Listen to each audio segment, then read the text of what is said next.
The following is a presentation of Spring Hill Sports Live.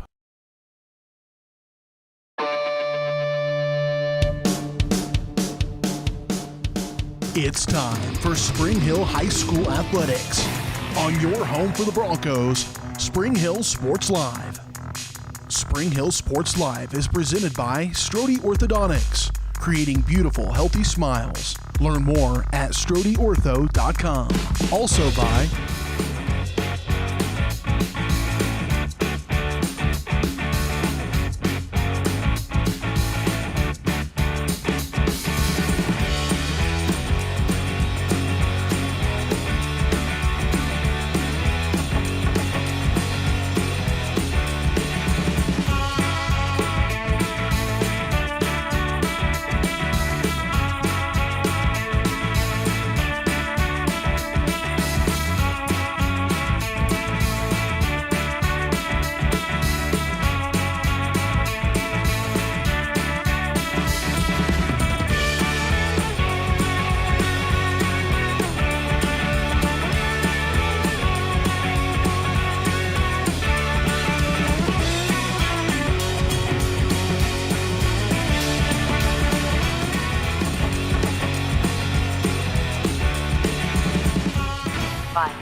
It's time for the Broncos, right here on your home for Spring Hill High School Athletics, Spring Hill Sports Live.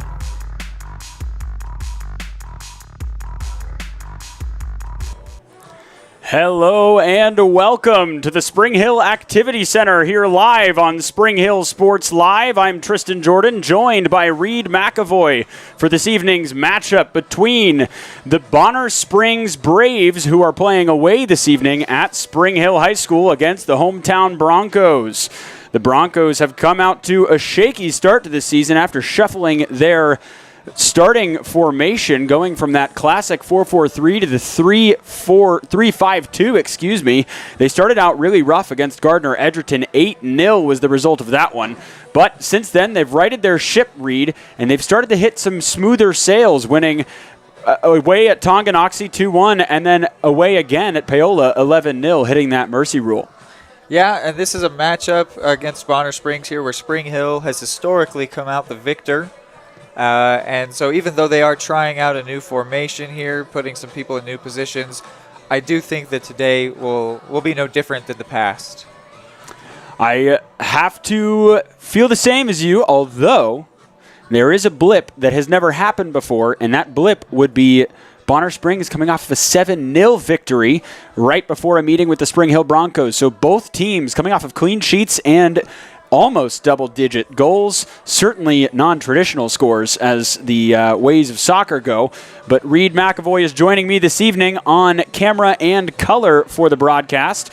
I will be taking care of your play-by-play. So giving a quick analysis of the opposition this evening, they're coming into this matchup with a 1-2 record. Last season, they were 6-9-2 when they finished. They gave up an average of about 1 goal a game, or 2 goals a game thus far in the season, losing their season opener to Ottawa 2-0, then losing away in Lewisburg 2-1, and then winning 7-0 over Bishop Seabury Academy just last night. So they are on short rest.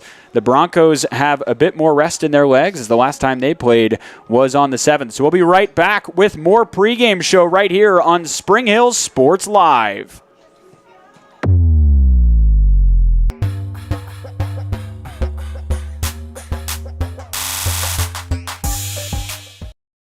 Strode Orthodontics is creating beautiful, healthy smiles. Dr. Claire Strode and her staff have decades of combined experience, offering clear and metal Damon smile braces and Invisalign clear aligners for teens and adults. Dr. Strode tailors your treatment to meet your specific needs with 3 convenient locations in Olathe, Overland Park, and Spring Hill. Strode Orthodontics is ready to give you the beautiful smile you've always wanted. Call for your free no-obligation consultation, 913-491-3400, or visit StrodeOrtho.com.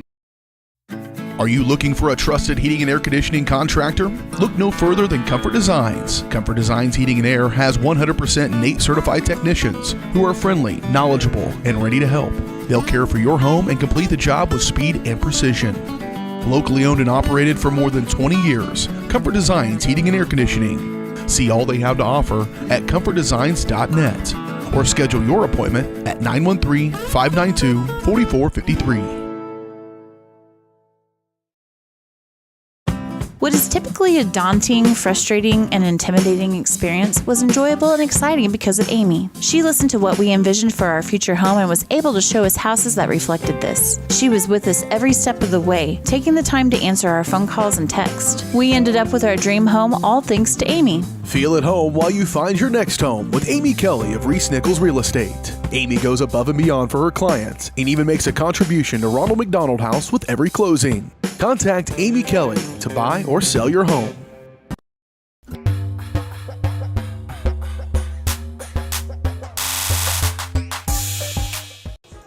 And welcome back to Spring Hill Sports Live, which is presented by Strode Orthodontics. Strode Orthodontics specializes in creating beautiful, healthy smiles. Dr. Claire Strode and the staff at Strode Orthodontics is experienced, highly trained orthodontic specialists with decades of combined experience. With locations in Spring Hill, Olathe, and Overland Park, learn more at StrodeOrtho.com. Our pregame show this evening is brought to you by Comfort Designs Heating and Air Conditioning. Locally owned and operated for more than 20 years, Comfort Designs is Spring Hill's heating and air conditioning company. Learn more at comfortdesigns.net or call 913-592-4453. In our pregame show, at the very top of it, we're just sort of jumping right in here. It was more of a shotgun start than anything else, and we discussed their records thus far: 2-1 for the Broncos and 1-2 for the Braves. Both teams coming off of clean sheets, looking to maintain that form and keep their winning streaks alive. Bonner Springs, of course, looking to actually start a streak, because one game doth not a streak make, and Spring Hill looking to continue. It looks like the Broncos will be in their purple jerseys this evening with their neon stripes down the side and gold numbers, while Bonner Springs will be in the all-white kits all the way down to the socks with the black numbers. So as the players get lined up, let's hear about our pregame area matchups, which are brought to you by Elliott Insurance Group. Elliott has served area communities for decades. When you're out traveling to your next big matchup, be sure to look for an Elliott Insurance location near you. Learn more at ElliottInsuranceGroup.com. The area matchups for this evening across the Frontier League in soccer: Paola is away at Baldwin today. Topeka away at Tonganoxie. Eudora are welcoming the Wildcats from DeSoto. And Lansing welcoming the Wildcats from Lewisburg. So we will keep you up to date on all of those matches if we can get those scores at halftime. But those are the area matchups for today. And we are going to throw it to break. We'll be right back in about 2 minutes. So keep it locked right here on Spring Hill Sports Live.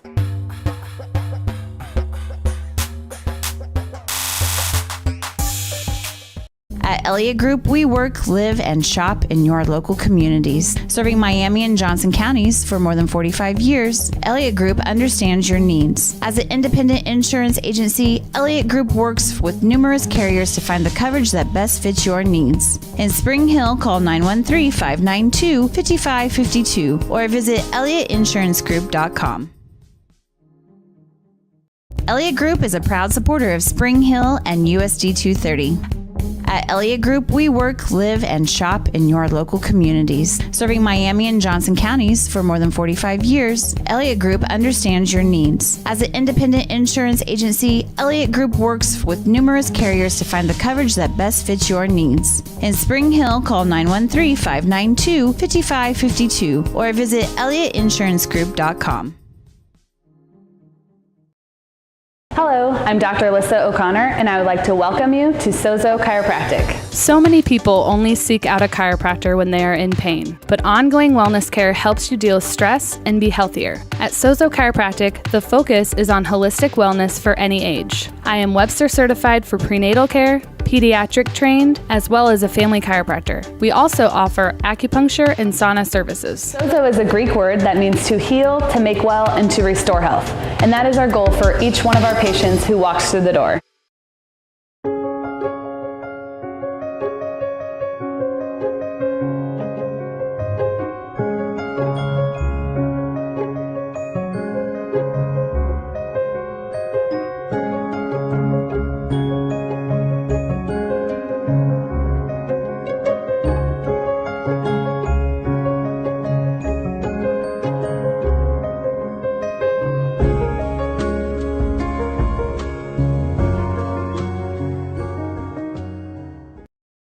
Your home is your sanctuary, and it deserves to look its best. Whether you're looking to update your interior, spruce up your exterior, or give your cabinets a fresh look, trusted residential house painters Absolute Painting are here to help. At Absolute Painting, they specialize in providing top-notch home painting services to homeowners just like you. Their team of professionals have years of experience and the skills necessary to transform your home into a beautiful, welcoming space. Call for a free quote today. Absolute Painting, where quality is absolute.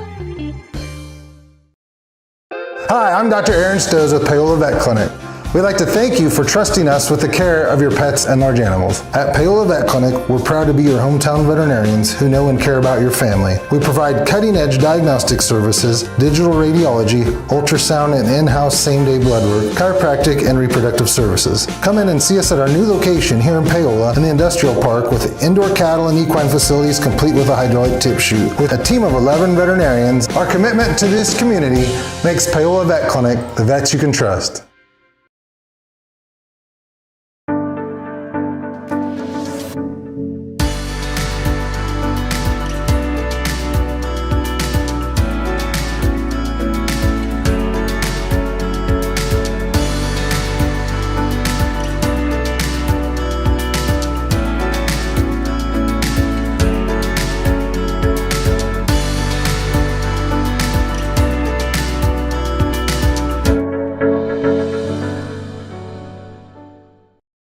Hi, I'm Katie Casey, and I'm honored to be a third-generation realtor in our Crown Realty family. My dad and grandparents started Crown Realty in 1973, and since then we have grown to become one of the largest brokerages in the Midwest. We now have 8 office locations and over 150 agents covering about 20 counties across Kansas and Missouri. Reach out to us today to experience the Crown Realty difference, where we are committed to treating our agents like family and our clients like royalty.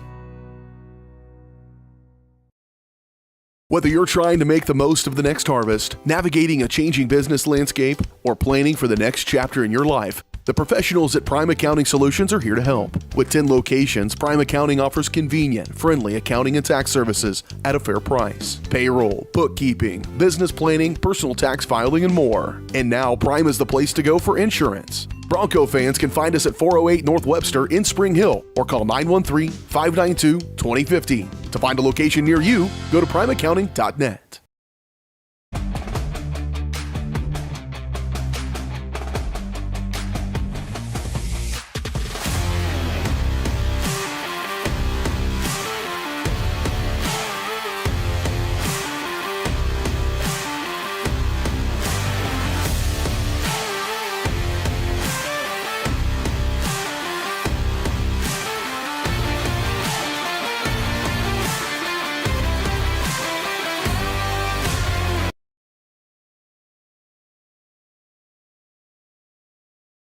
Your home is your sanctuary, and it deserves to look its best. Whether you're looking to update your interior, spruce up your exterior, or give your cabinets a fresh look, trusted residential house painters Absolute Painting are here to help. At Absolute Painting, they specialize in providing top-notch home painting services to homeowners just like you. Their team of professionals have years of experience and the skills necessary to transform your home into a beautiful, welcoming space. Call for a free quote today. Absolute Painting, where quality is absolute.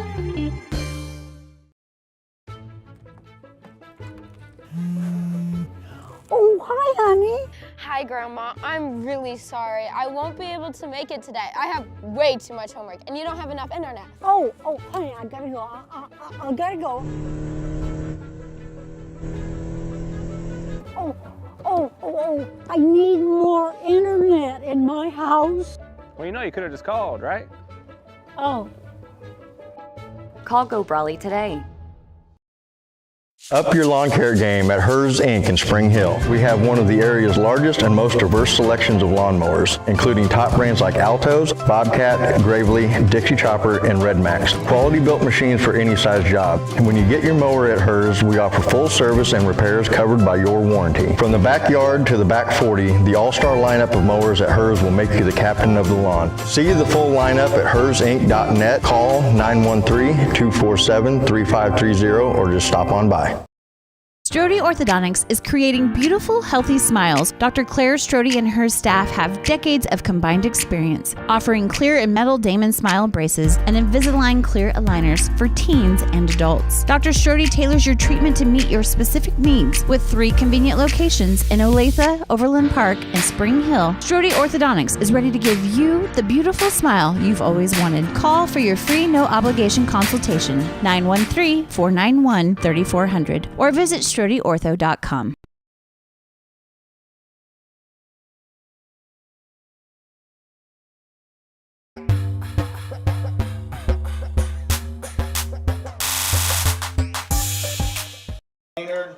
And welcome back to Spring Hill Sports Live. Tristan Jordan, Reed McAvoy here for the call. Reed's on camera and on color this evening, doing a little double duty for us.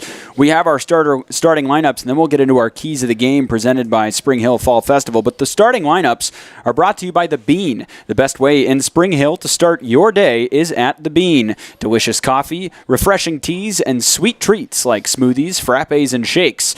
Plus, The Bean has the best pastries and breakfast options in the metro. Stop in and see them in downtown Spring Hill or online at beankc.com. Our starting lineups, starting with the Braves. Number 1, Angelo Giron. Number 3, Dion Cruz. Number 7, Gabriel Luna.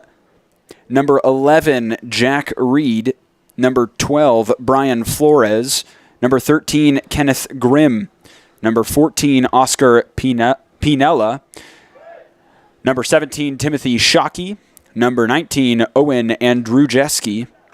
Number 23, Jermaine Wilson. And number 38, Jason Jones. The head coach for the Braves is Kevin Riley, with assistant coaches Ethan Isaacs and Kenny Bacon. We'll get to the Spring Hill starters right after our opening kickoff, which is brought to you by Seats Incorporated. Kick off your new career with Seats Incorporated in Spring Hill. Seats is a leader in the manufacturing of quality seating and accessories for vehicles with competitive wages and benefits. To see all their openings or to apply online, go to seatsinc.com. With our scoreboard ready to go, the center official gives a thumbs up, and here is the starting whistle. Seth Lovett gets us kicked off here for Spring Hill. The starters for Spring Hill are number 1, Caden Applegate, number 3, Peter Park, number 4, Carter Wilson, number 5, Ryan Rhodes, number 6, Parker Simon, number 7, Cody Hockett, number 9, Zachary Bruckner. There he is, sending it to the near side there, finding Peter Park. Also is number 10, Jake Rainforth, number 11, Seth Lovett, number 12, Calvin Pankowicz, and number 20, Dennis Martinez rounds out the starting 11 for the Broncos. So we mentioned in the pregame show that the Broncos had started a new formation, the 3-5-2, which has taken global soccer by storm. And so, too, is it taking Spring Hill, having 2 victories in their last 2 matches. Starting out with a rough 8-0 loss to Gardner Edgerton, a deep strike there from Oscar Pinella. No questions that Applegate was going to watch that go all the way by.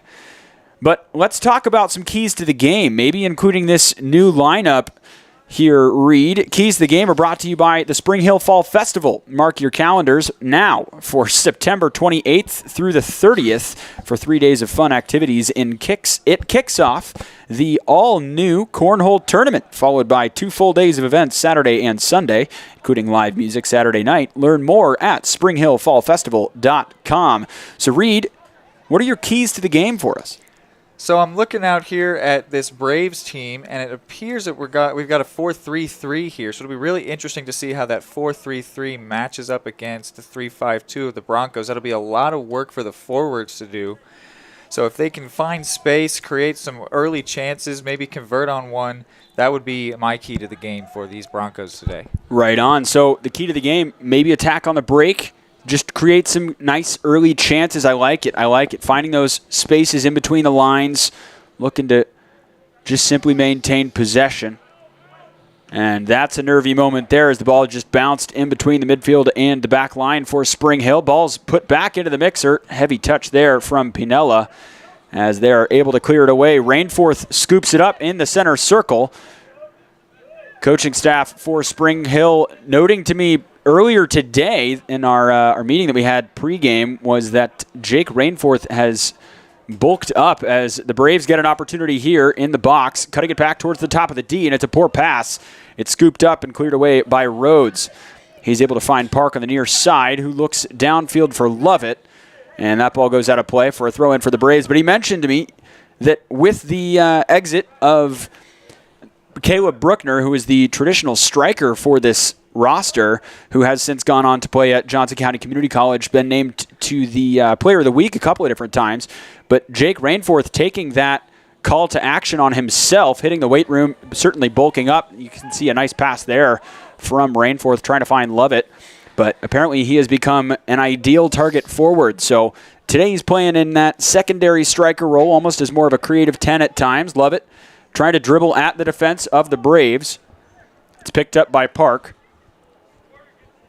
He loses out in the corner, and the Braves will pass it back into the midfield.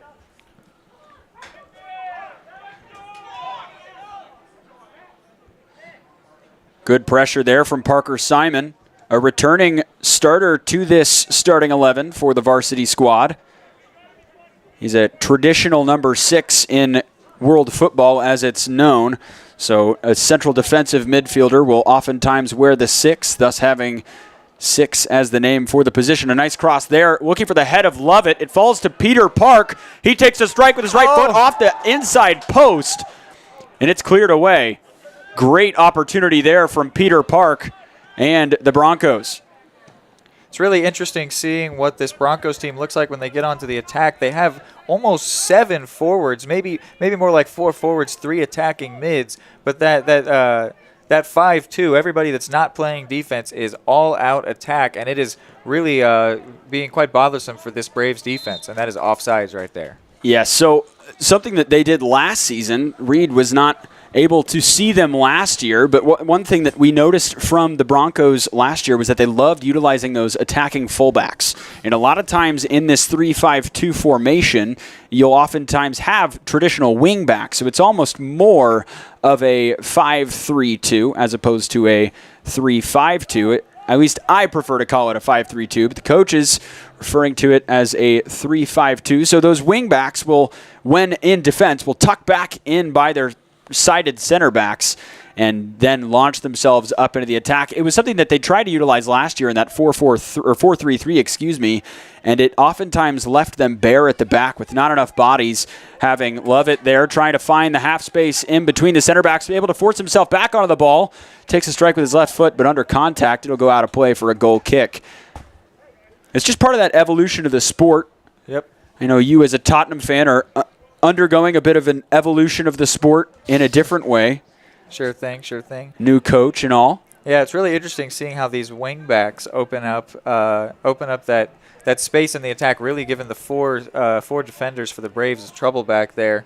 And as you bring up Tottenham, I can't help but remember the coach from the Wolves. Actually, I can't remember his name right now. The Wolves coach that really employed that wingback style when they first got promoted into the Premier League that kept them up. Mm-hmm. It was very impressive, that style, and I just can't get his name right now. He's coaching out in Saudi Arabia right now. Yes, and I believe he did coach for Tottenham for a short period as the Braves have an opportunity here, looking for a strike on the right foot. Nice defensive work from Bruckner to poke it away, only hitting contact with the ball in very dangerous spot to make contact, but does it clinically.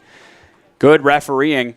And a nice tackle there from Zachary Bruckner. Wearing the captain's armband this year. His older brothers both moving on to Johnson County Community College.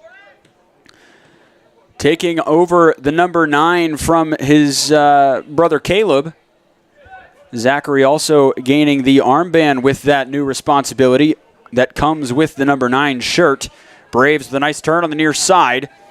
Barreling in, looking for a cross. Again, broken up by Bruckner. That was Jermaine Wilson looking for the cross there. He's able to force his way back onto the ball, despite springing a nice bit of skill there. Gives up possession, but nice Beckenbauer. Will pull back and then a pass behind the back foot. Love it. Finding Rainforth. Deep strike there. Looking for a chip, it looked like. It is no problems for Huron in net for the Braves. So the first sub of the game coming in for the Broncos. Peter Park exits. We will get you who is coming in here as soon as we can see it. Carter Wilson, a player who was with the JV squad last year, just a sophomore now. He was certainly very bright on that JV squad. Had plenty of good leadership moments. Now he's a part of this younger crop coming through the Broncos high school, and that substitute is number 18, Aiden Odell. So Odell will shuffle in as this near side left winger-ish like a hand there. role. And yeah, ref's going to let it go? Why not, right? They maintain possession. Sure, we'll play advantage. Love it, trying to force his way past the defender, but nice strength there from Kenneth Grimm, the senior from Bonner Springs. Parker Simon intercepts the pass in the middle of the park, trails it back to Bruckner. Looking to the near side, he'll find Odell, the freshman, in the varsity squad, to Wilson. Nice 1-2 passing on the near side. Odell looking for room on the wing, but Grimm recovers. A nice circulation of play. Broncos clearly understanding, or gaining a greater understanding at least, of this 3-5-2, the new shape, and that is a poor pass from Simon. Braves have the opportunity here, looking for a strike on their right boot, and they sky it. That's going into the parking lot. Hope everybody has insurance on their windows. Jack Reed, the senior from Bonner Springs, with the strike that went nowhere. That was a really big chance there. Fell sort of came out of nothing and just could not capitalize. He sort of felt rushed by the pressure, the oncoming pressure from the Broncos defenders, and just put it out for a goal kick in the end. Yeah, and another substitution here. That seems to be Jack's final impact on the game, at least for the moment. Head coach was not pleased with that strike from Reed, although he did well to get into the space. Yeah. And in the educational level, at the high school at least, that's certainly most of the battle, specifically in the Frontier League, is ensuring that your players are able to understand, get their soccer IQ as it is up a little bit, whether they're actually having the touch and things. Odell with a nice touch there, looking for Rainforth, and he's able to find the back of the net. A first touch volley. The substituted freshman, Odell, comes on. Aiden Odell with a beautiful chipping cross ball up into the box, and it's slotted home by number 10, Jake Rainforth. The coaching staff highlighted him pregame, and highlight him I should have done, because oh my word, what a volley. What a ball and what a shot. I mean, absolutely picked him out with that. And then the volley finish is no easy thing, and he absolutely put that thing into the side netting, gave the keeper no chance. So a goal in just the 10th minute of play for Jake Rainforth, and you put it perfectly. He gave that keeper no chance. Angelo Huron had no chance. That ball was beautifully struck, hard and low, right about the kneecap level, but straight at the back post. Somebody clip that on our stream and send it to ESPN, because that was beautiful. So the Broncos now with a 1-0 lead. That matches up perfectly with your keys to the game. Simplify the game, maintain possession, find those easy passes, and try to strike when the opportunity arises. And strike, Jake Rainforth did. Seth Lovett looking to add his name to the score sheet. Nice cut back onto his left foot, looking for the strike, and it's over the bar. Into the netting of the stands behind Bonner Springs' goal. Good opportunity there. Looked like that may have been a shot on his weaker foot there. Mm-hmm. Good to take it, but never really had a chance, it would seem. And as you were bringing up those keys to the game, you know, I was thinking when we looked at the formational matchup that the strikers for for the Broncos are going to have a lot to do. But in the end, with the way that this midfield is pushing up forward, the way that goal just happened is exactly how they are going to create chances today, and that's putting the ball forward, taking maybe one touch of first-time shots even better, and that's going to be how they're going to create their best chances with the way that it looks like their formations are truly matching up. Absolutely. So a favorable formational matchup for the Broncos has already paid off early here as Parker Simon intercepts the resumption of play off of the free kick that was granted to Bonner Springs following the foul on the far side of the pitch. Cody Hockett on the ball now. Osvaldo Cimental has checked into the match as well in the middle of the park. Braves trying to get something going. Nice pressure from Parker Simon forces that ball out of play. And it'll be a throw-in for the Braves on the far side of the pitch. They now make a double change. So a nice early start, quick-paced start here for the Broncos as they gallop out to an early lead. Hoping to defend on this throw-in, especially with the new bodies and new ideas coming in off the bench from the Braves, and that ball will go out for a corner kick for Bonner Springs. First one of the game. First of the game indeed for either side. This corner will be taken by number 14, Oscar Pinella. Just a freshman Pinella, but certainly been involved in the attacking opportunities for the visitors. Nice high lofted cross in towards the box. Cimental able to get a touch on it before it's cleared away by Rhodes, who chases it down. Cimental tries to bring it down in the middle of the park, slips on the pitch. And Pinella not on the same page as his teammates. Timothy Shockey not reading that ball well. Bruckner sending it forward for Rainforth. Shockey reads that one well, intercepting the pass right before Jake Rainforth, the goal scorer for the Broncos. Parker Simon cutting it back. Nice job. Able to simply play out of pressure. Odell looking for another switch of fields, which we know he can do. Parker Simon receives the pass instead. Rhodes now. Rainforth looking to unleash onto the back line, and that is almost two from Seth Lovett. He looked like if he had taken it with his right foot, curling it to the far post would have been a better option, or even taking it on his left if we wanted to go to the near side. Just unlucky there as that takes the ball out of play. Yeah, I really thought he put that one away. It just seemed he got so close in, it almost felt inevitable, but he still put it behind it. It still was close, but no goal in the end. So the score remains 1-0 in favor to the Broncos. Jose Calderon finds Shockey, and they trail all the way back to the back line before it's intercepted by Odell. Nice sidestep on his left foot. Goes Odell down the near side. He has Lovett to unleash. He does use him, and Lovett is offside. It looks like if he had played that ball just a hair sooner, that would have been a certain opportunity for Seth Lovett, but held on to the ball just a bit too long. That's just part of being young, right? That's that freshman mentality, wanting to impress. Well, he certainly already has with that gorgeous assist to Jake Rainforth early on. Seems like Lovett is camping around that back line and giving those defenders for the Braves some real problems back there. I would not be surprised to see him get on the score sheet yet again today. He certainly got on the score sheet plenty of times. Nice cutout there from Zachary Bruckner. Seth Lovett was a mainstay at the starting left wing spot, so able to keep his spot this season. Odell, nice fake there on Pinea. And that ball pings off of the head of Lovett. Not exactly the type of header Lovett is known for.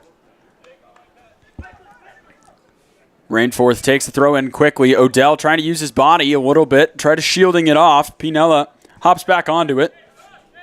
Nice individual skill from Pinella before almost certainly I thought that ball was going out of play. Bruckner playing it back. Bankiewicz looking for Odell down the near side. And it's cut out by Bruckner. Looking for the switch of fields. Hockett. Nice pace on the far side from Oberkrum. Seth Oberkrum used to play as more of a winging attacker or attacking midfielder at least. He was certainly more of that midfield forward. Now he's playing as the right-sided center back in this three-back formation for the Broncos using his enhanced size. Throw in for the Broncos, deep in their attacking third. Lovett takes it, finding Odell. He's able to bring it down, sending the cross in on the second touch. Pinella, there's that freshman mentality again, just lumping it long. He had space. He could have at least found Shockey, and then as soon as he clears it out of play, he asks for the sub to get out. So Peter Park checks back in. He comes in for Hockett, as Cody Hockett will make way. Yeah, he was probably maybe a little bit exhausted, in need of a break there. Just felt the need to put it out of play, give himself a breather. Absolutely, and unfortunately for him, he's still out there on the pitch. Rainforth receives the throw in from Pankowicz. Love it. Pinella, exhausted or not, able to win that ball and then clear it away again. Shockey steps onto it in the middle of the park despite the pressure that the Broncos are applying in the middle of the pitch. Still Shockey, and finally it's won out by Park on the far side. Nice bit of individual skill there from Parker Simon. And back to Simon it goes. Handball is the call. Ball goes in favor of the Braves, who take it quickly, looking to catch Pankowicz out. He's able to get ahead to it before the ball bounces back to the goalkeeper. Bruckner getting involved a little bit as well.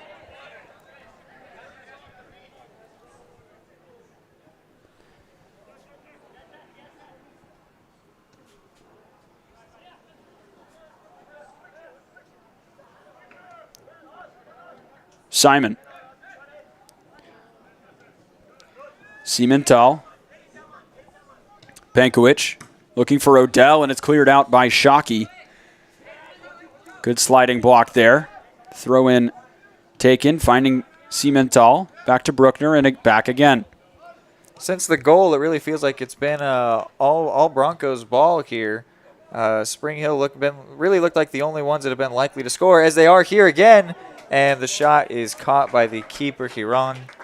That one peters out. Good idea there from Zachary Bruckner, looking to open up the field a little bit, looking for just simply getting that ball launched up to Jake Rainforth. Let him use his size and his pace against that Braves back line, who have already proven to be a bit like Swiss cheese, having holes all through them, as Odell proved earlier, able to find Rainforth in similar position, looking for another half-volleyed shot, and that'll stop the clock.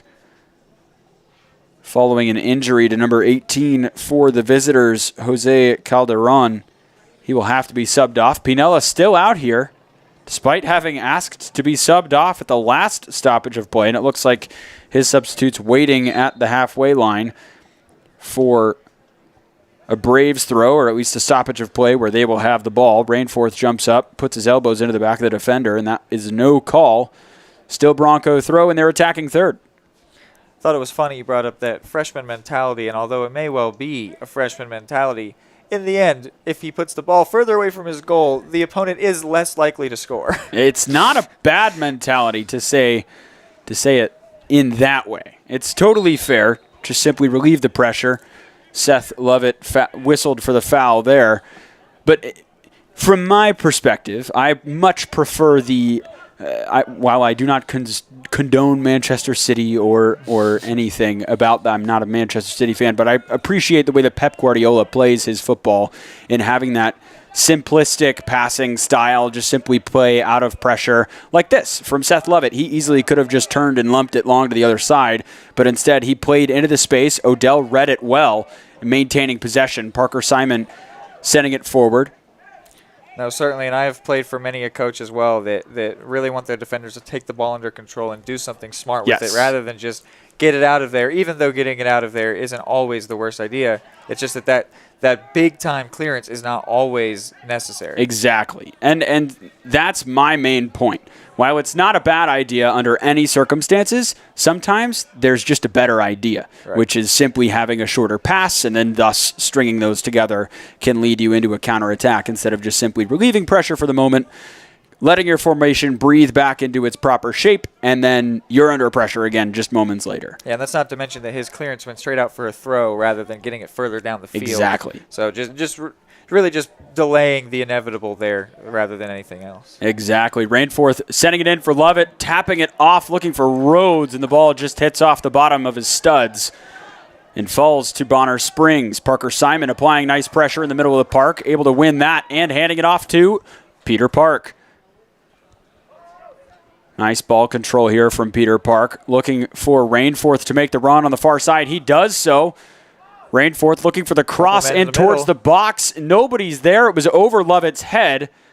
Odell tries to crash in at the end, and he will be able to usher that out of play. Maybe not, as that ball was eventually put out of play, but it's a little further back, and that is what the center official is going to say is, hang on, Odell, bring it back a little bit, and then the throw-in's taken only a foot behind where it would have been. It's all subjective, really. Odell sending the ball in towards Huron, and he's able to collect it, no bounce. As long as the ref's happy, that's what matters. Yeah. The red team is always the best team, right? Ball put in towards the middle of the park. It's headed by Bruckner, and Parker Simon extends his right arm into the Braves player, sending him to the ground. And that will always be whistled for a foul at this level. The Braves now have 3 substitutes waiting in the wings. Pinella puts this one back into play. Bruckner meets it head-on with his right boot. Cimental almost wins out against Shockey, who then goes for it from puts a range. questionable shot. Although when you're down, it is pretty early in the match. We're only in the 22nd minute or so, but you still want to utilize your opportunities. This is a triple sub for both sides. Rhodes comes off. Cimental comes off. Carter Wilson comes back on. Mass substitution for the Broncos. Another substitution is coming in at the back. I believe it is the new left-sided center back is junior number 21, Rami Krokstrom, excuse me. And the other substitute was number 17, Diego Solis Vallejo, getting his first minutes of the day. Throw-in will be taken by Oberkrum. Used to say Oberkrum when he was pushing into the attack. It's weird for me to switch my mentality. He's on the wrong side of the halfway line in my brain. Rainforth with space on the far side opts to slow it down a little bit and then speed it back up. Running at his defenders, he has Vallejo in the middle, and it bounces off the defender and out for a corner kick. And Odell was running in there completely unmarked, threw his hands in the air. He knew if the ball could get to him, he had a great chance on goal, but in the end it did not, and now he will be taking the corner trying to find an open man himself. So this is interesting. A freshman taking a set piece. Aiden Odell looking to find the head of a teammate, likely Jake Rainforth, but it also could be Krokstrom, just simply due to their size. Putting this up beautifully onto the line of the 6. It's a nice strike, and it's parried off the line. It was a beautiful volleyed strike from Zachary Bruckner. Oberkrum tries to use the outside of his right foot to send that back across the face of net, and that is throw in for the Braves. So a dangerous opportunity off the corner from Zachary Bruckner forces the save from Huron. Yeah, Huron did really well to get down to his left side there. Even though that shot didn't have a whole lot of pace on it, it was still definitely going in, and he had to make that save, and make that save he did. And the forward progression from Oberkrum's cross goes out for a goal kick. But yes, that strike was not exactly what you would say pacey, but it certainly would have been on target. And by on target, I mean in the back of the net. Yep, forced to save, that's for sure. So Seth Lovett checks out. Checking in is number 16, Jackson Montgomery. So another freshman joins the fray as the Broncos look to add to their 1-0 lead.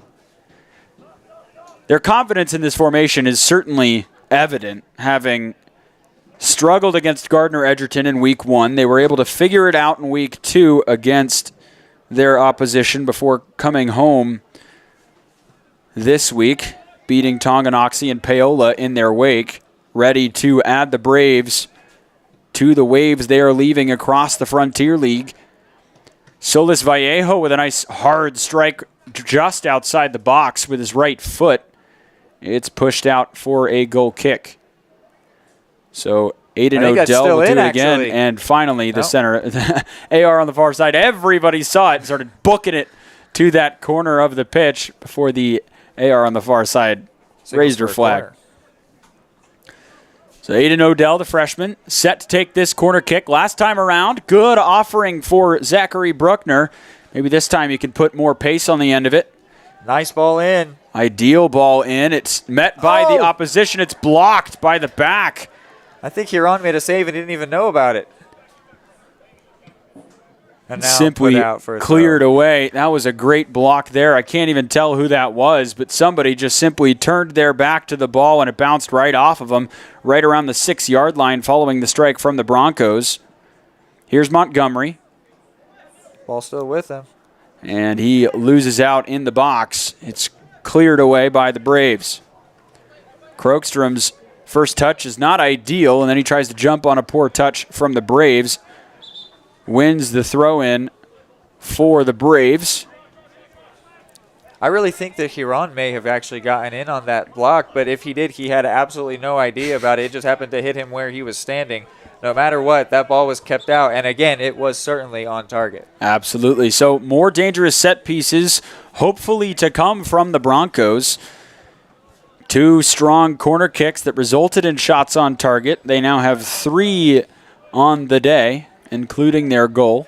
Yeah, those balls in from Odell have been so good that the rest of the Broncos offense can't help but put the ball on target. And every now and then, just having the opportunity of the opposition allowing you those chances in and around their box, you'll never say no. Krogstrom trying to take this throw in quickly. Finally, Carter Wilson makes a run into space. He takes one touch, leaving it for Odell, who's able to chip it in towards the box. Peter Park weaves through 2 defenders. Solis Vallejo takes the strike, and free kick awarded to Bonner Springs. There was a foul on one of the center backs, is what the center official was trying to point out. Braves also have a sub waiting on the sideline to come in during the next throw-in or goal kick, etc. But as this is a free kick, they are not able to make a substitution. We appreciate you tuning in here to Spring Hill Sports Live. Tristan Jordan Reed McAvoy here on the call for Spring Hill's second home game of the season. Spring Hill Sports Live, of course, presented by Strode Orthodontics. Jake Rainforth looking for a chance with his right foot. Weaves his way past 2 defenders and takes the strike off the upright on the near side. Odell looking for a chance, and he just lifts his head and doesn't get his knee over the ball, and that goes straight at the scoreboard behind the Braves' net.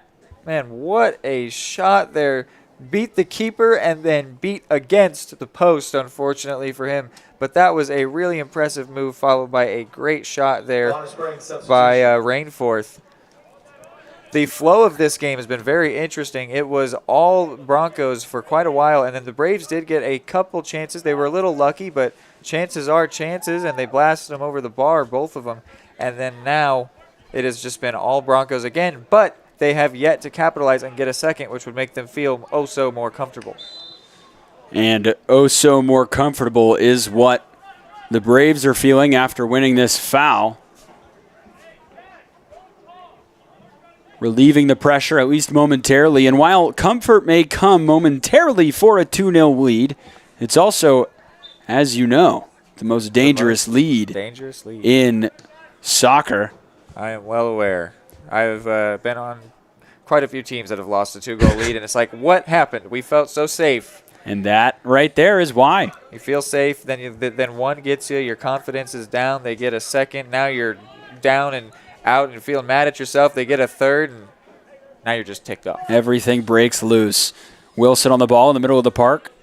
Solis Vallejo returns the pass, splitting the midfielders for the Braves. Ball switched to the far side for Oberkrum, who's trying to chip it up for Rainforth, who was not on the same page. He had already stopped his run, but Peter Park on the far side, weaving inside, trying to force his way in towards the box, is able to do so, looking for the cross. He's able to get it off, and the AR on the far side. That's a beautiful strike from Odell after the ball was whistled dead. Still couldn't get in there, though. Yeah.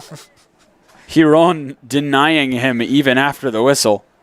More of a pride thing, if anything. Yep. Another sub here for the opposition. On spring substitution. It's a nice kit for Huron. Yeah, the cotton candy amber gradient look. Zachary Bruckner getting involved. Nice flick on by Rainforth, looking for Montgomery. Huron fell out of shock.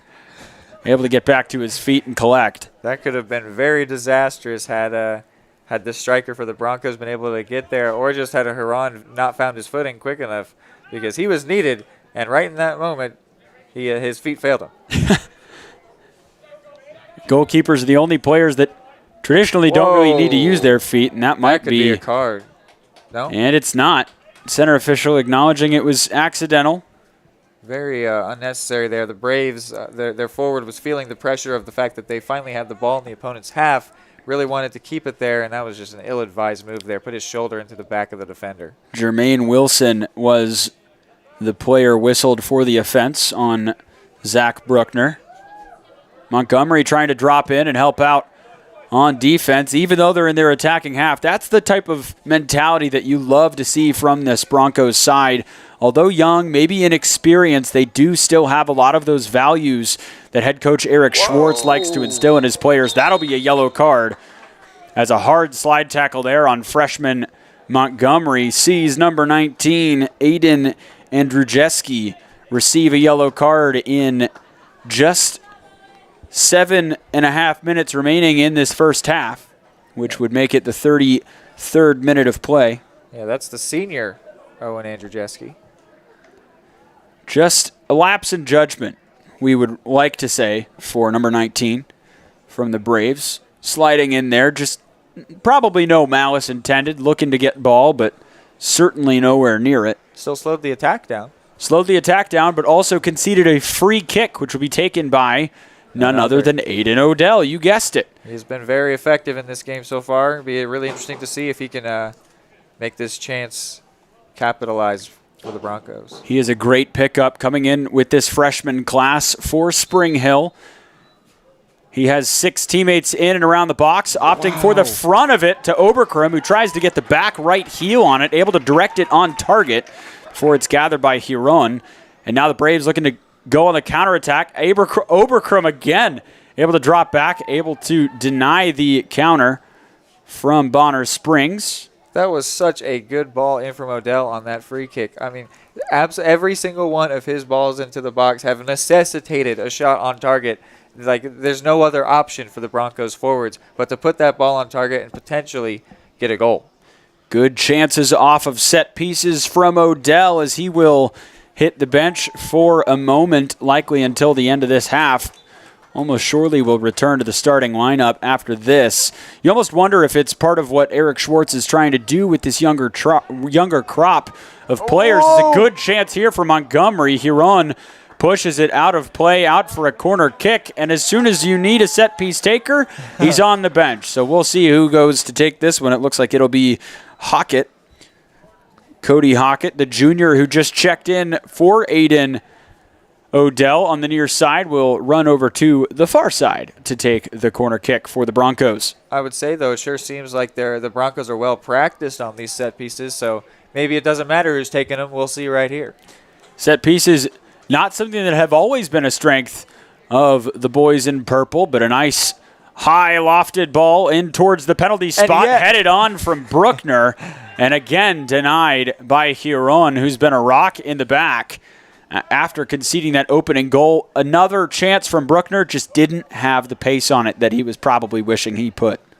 But yet again, a shot on target from the set pieces. Surely one of these will eventually have some pace on it and get past Huron, but credit to Huron, he is not letting those things pass him. He's absolutely having a very nice day back there in goal. Indeed. Good opportunity there for Wilson and company. Excuse me, that was not Wilson. That was Jason Jones, the sophomore right winger for the visitors. Had a good idea. That was his second chance coming in off that far side, trying to cut in and then leave a pass for the striker.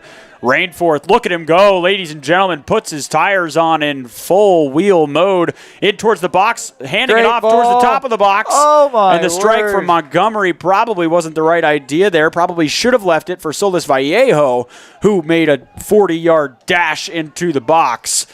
But what a run from Rainforth. Perfect idea to leave that off towards the top of the penalty box. Montgomery had made a really, really good run into the box, and I actually think that Rainforth held on to it too long, and that pass didn't have enough strength on it. If he could have gotten that all the way across to Montgomery while he was in full stride, I don't think Huron would have ever had a chance. But in the end, the defender there for the Braves made a really nice stop to get in front of that ball into the middle. And more of those nice stops are what's going to be needed to keep this Broncos side at 1. They have just been hounding chances at this net. Some of them not with pace, others with beauty in sight. And another substitution is made as number 5, Ryan Rhodes, checks back in. The Broncos got right back on the attack there, and they still may be as Hockett chases down this ball.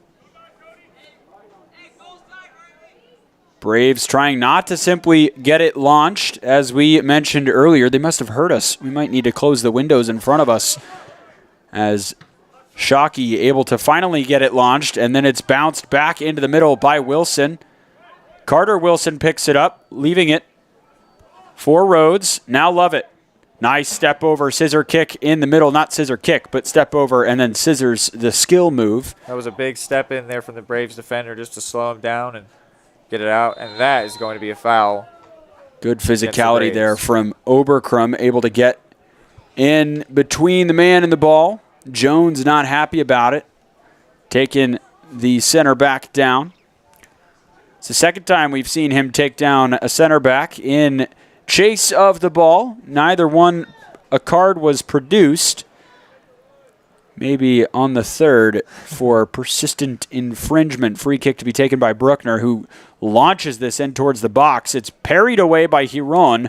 You almost wonder if he should have caught that, as the opportunity is still on for the boys in purple. Shockey able to take it off of the foot of Hockett. Good defending there from Bruckner. Hockett, hard pass for Wilson, who loses out to Shockey, who gives possession right back.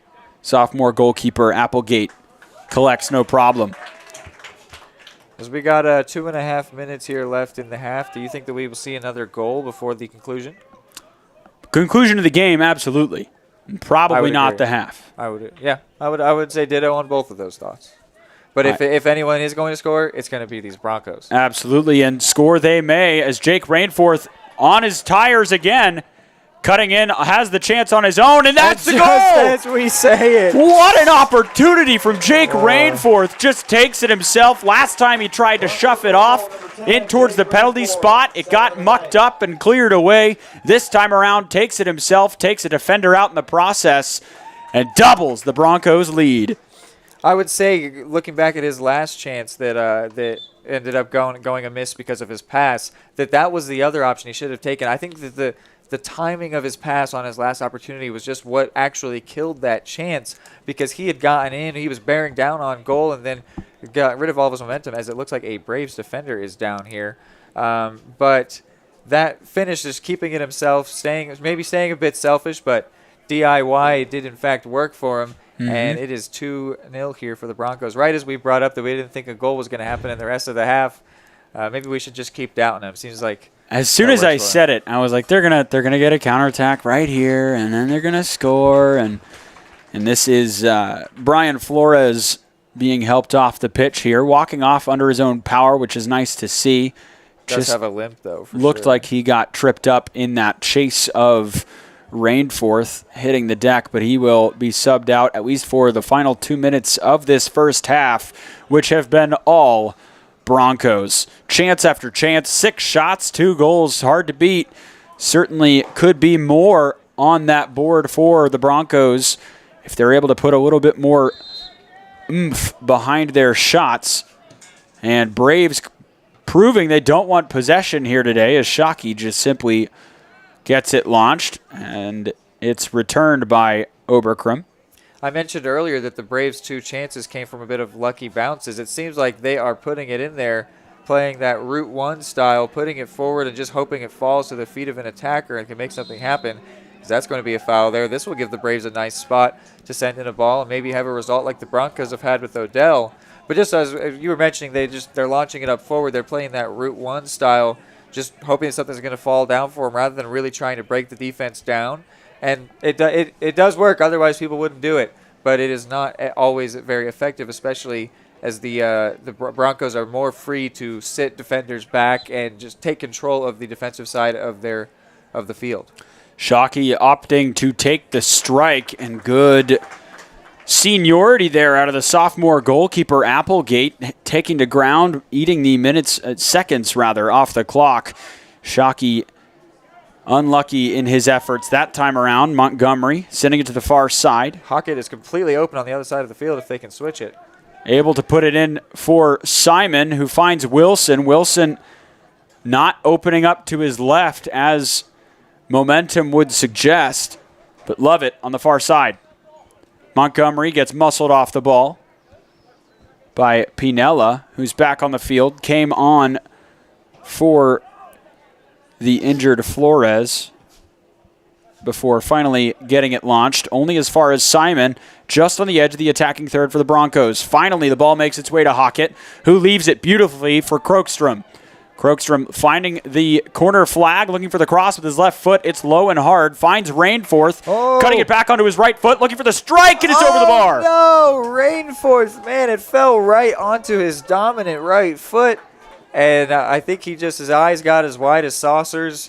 He was like, this is my moment. And he rocketed that thing right over the goal from very short range. And that will be the first half. So the score is after 40 minutes. Braves 0.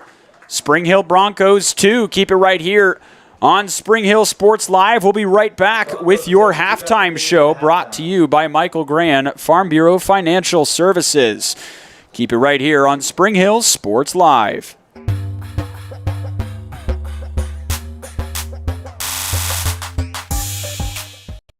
Michael Gran at Farm Bureau Financial Services is a proud supporter of Spring Hill and cheering on the Broncos. At Farm Bureau Financial Services, their number one goal is to protect you and your family. Insurance is complicated and not one size fits all. Michael and his team take pride in the relationship they build with their client members. Let them work with you to customize a plan that protects your livelihood and your future. To learn more, call Michael Gran at Farm Bureau Financial Services 913-592-2336 or visit them at 117 South Main in Spring Hill.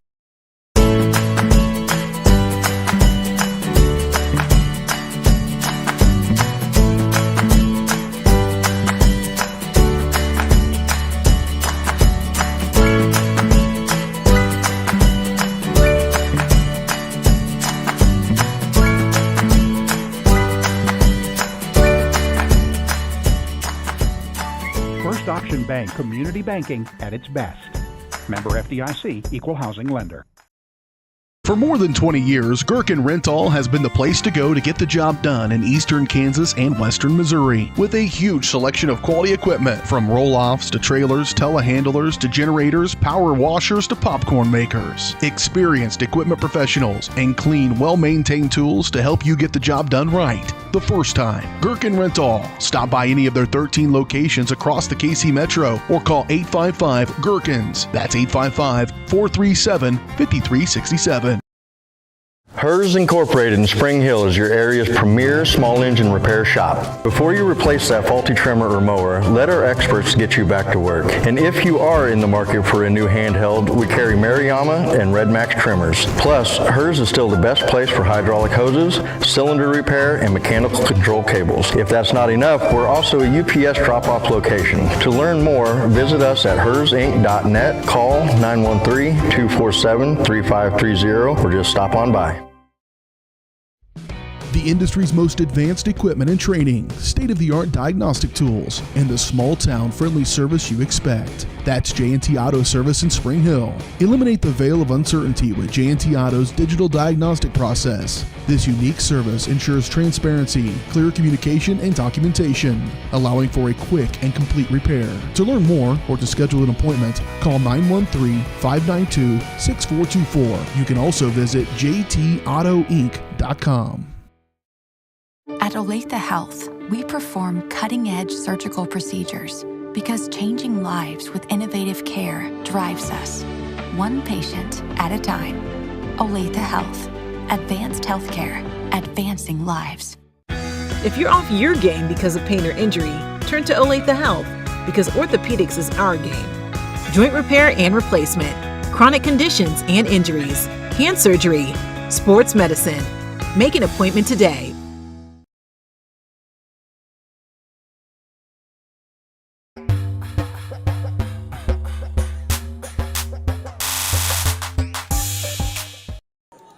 And welcome back to Spring Hill Sports Live. We are live here at the Spring Hill Activity Center with the Broncos having a 2-0 lead here at halftime. The halftime show is brought to you by Michael Gran at Farm Bureau Financial Services. Michael's goal is to help you plan for the unexpected and protect your future. Getting to know you and the things that are most important to you will help them customize the right plan for your needs. To learn more, visit them at 117 South Main in Spring Hill or call 913-592-2336. Thank you to Michael Gran and Farm Bureau Financial Services for sponsoring our halftime show. And our halftime stats thus far are 2 goals off of 3 corners and 6 shots for the Broncos. Obviously, not all those goals came off of the corner. Good opportunity came for Rainforth when he took that nice half-volleyed strike to get the early lead, followed by his solo run to force the ball into the back of the net, which leads us, discussing that first goal, let's talk about our Chamber Connection read, which is brought to you by Spring Hill Chamber of Commerce, reminding you to support our community and shop local. Keep up to date and chamber events by visiting them online at springhillks.org or stop by the new office in downtown Spring Hill. So, Reed, I throw it to you. What 2 players just seem to be in sync down there on the pitch? I kind of want to say Aiden Odell and anyone because his balls have been so good that every ball has ended up on target. But I will say Aiden Odell and Jake Rainforth, as those 2 have connected for that first goal and just keep connecting out there on the field. But I also do want to highlight Jackson Montgomery, the freshman. Dude keeps getting into the box, making nice runs, getting open. And I just have to think if the chances continue to fall for the Broncos, the ball may fall to his feet, and I think that he will not miss. But, yeah, for the Chamber connections, definitely Aiden Odell and Jake Rainforth. So you've heard it here from Reed McAvoy. If he's wrong, let us know on Twitter or on our website. Find us in the comment sections on YouTube. Interact with us on varsitysportslive.com. Let us know. Just say, hey, Reed, we disagree. Or, Reed, you're spot on, man. We love what we're hearing. So good work on the Chamber of Connection. And I have to agree, it's got to be Rainforth and it's got to be Odell for me. So we will be right back with more of this halftime show brought to you by Farm Bureau Financial Services and Michael Gran. Keep it locked right here, folks, on Spring Hill Sports Live. Second half coming in 4.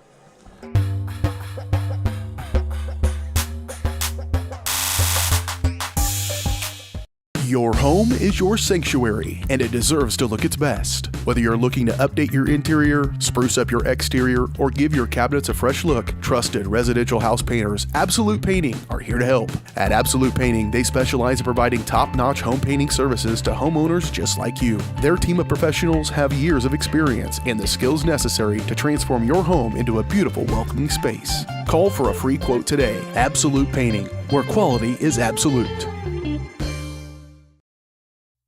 Are you looking for a trusted heating and air conditioning contractor? Look no further than Comfort Designs. Comfort Designs Heating and Air has 100% NATE certified technicians who are friendly, knowledgeable, and ready to help. They'll care for your home and complete the job with speed and precision. Locally owned and operated for more than 20 years, Comfort Designs Heating and Air Conditioning. See all they have to offer at comfortdesigns.net or schedule your appointment at 913-592-4453. For more than 20 years, Gherkin Rental has been the place to go to get the job done in eastern Kansas and western Missouri. With a huge selection of quality equipment, from roll-offs to trailers, telehandlers to generators, power washers to popcorn makers. Experienced equipment professionals and clean, well-maintained tools to help you get the job done right the first time. Gherkin Rental. Stop by any of their 13 locations across the KC Metro or call 855-GHERKINS. That's 855-437-5367. At Olathe Health, we perform cutting-edge surgical procedures because changing lives with innovative care drives us, one patient at a time. Olathe Health. Advanced healthcare. Advancing lives. If you're off your game because of pain or injury, turn to Olathe Health because orthopedics is our game. Joint repair and replacement, chronic conditions and injuries, hand surgery, sports medicine. Make an appointment today. Hi, I'm Dr. Aaron Stoes with Paola Vet Clinic. We'd like to thank you for trusting us with the care of your pets and large animals. At Paola Vet Clinic, we're proud to be your hometown veterinarians who know and care about your family. We provide cutting-edge diagnostic services, digital radiology, ultrasound, and in-house same-day blood work, chiropractic, and reproductive services. Come in and see us at our new location here in Paola in the Industrial Park with indoor cattle and equine facilities complete with a hydraulic tip chute. With a team of 11 veterinarians, our commitment to this community makes Paola Vet Clinic the vets you can trust. Massage is more than relaxation. Apex Massage Therapy can go beyond with targeted work for headaches and sinuses, myofascial releases, trigger point therapy, neuromuscular therapy, reflexology, cupping, and hot stones. Kylie's hands go right to the problem areas and work out all the issues. She is certified in prenatal massages, oncology, lymphatic drainage, pre- and post-surgery massages, and she can also work on minors and athletes. For openings and specials, like and follow Apex MT on Facebook.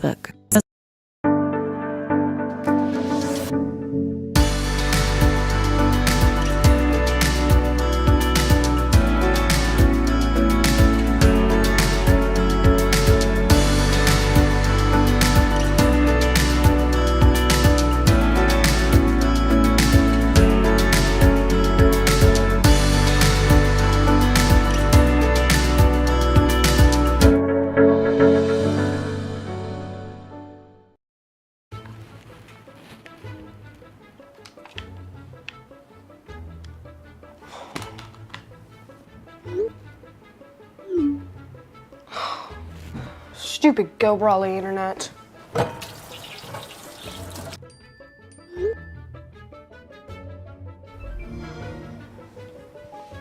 Go Brawly allows you complete control over internet usage for all devices in your home from anywhere, as it should be. Visit GoBrawly.com to learn more.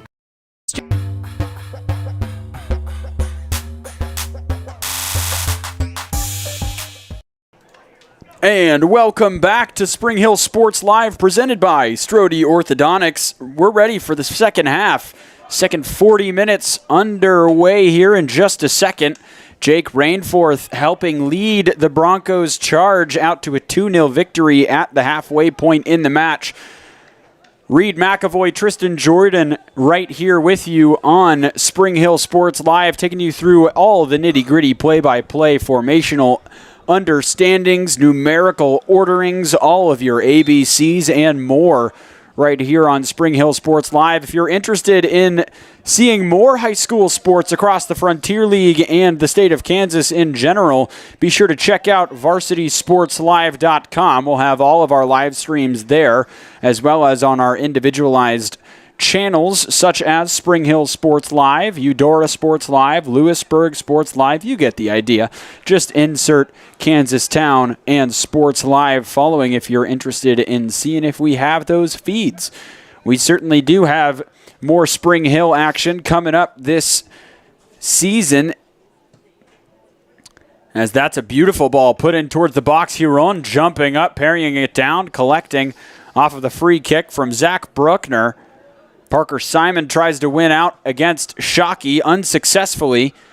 And Shockey pushing with pace, sending it off to the left side, far side. excuse me. He had a nice runner coming down that left side that was wide open, uncovered here, and just couldn't find him. Looks like that is Rylan Howard, the freshman. He was making a nice run down that left side, just couldn't find him.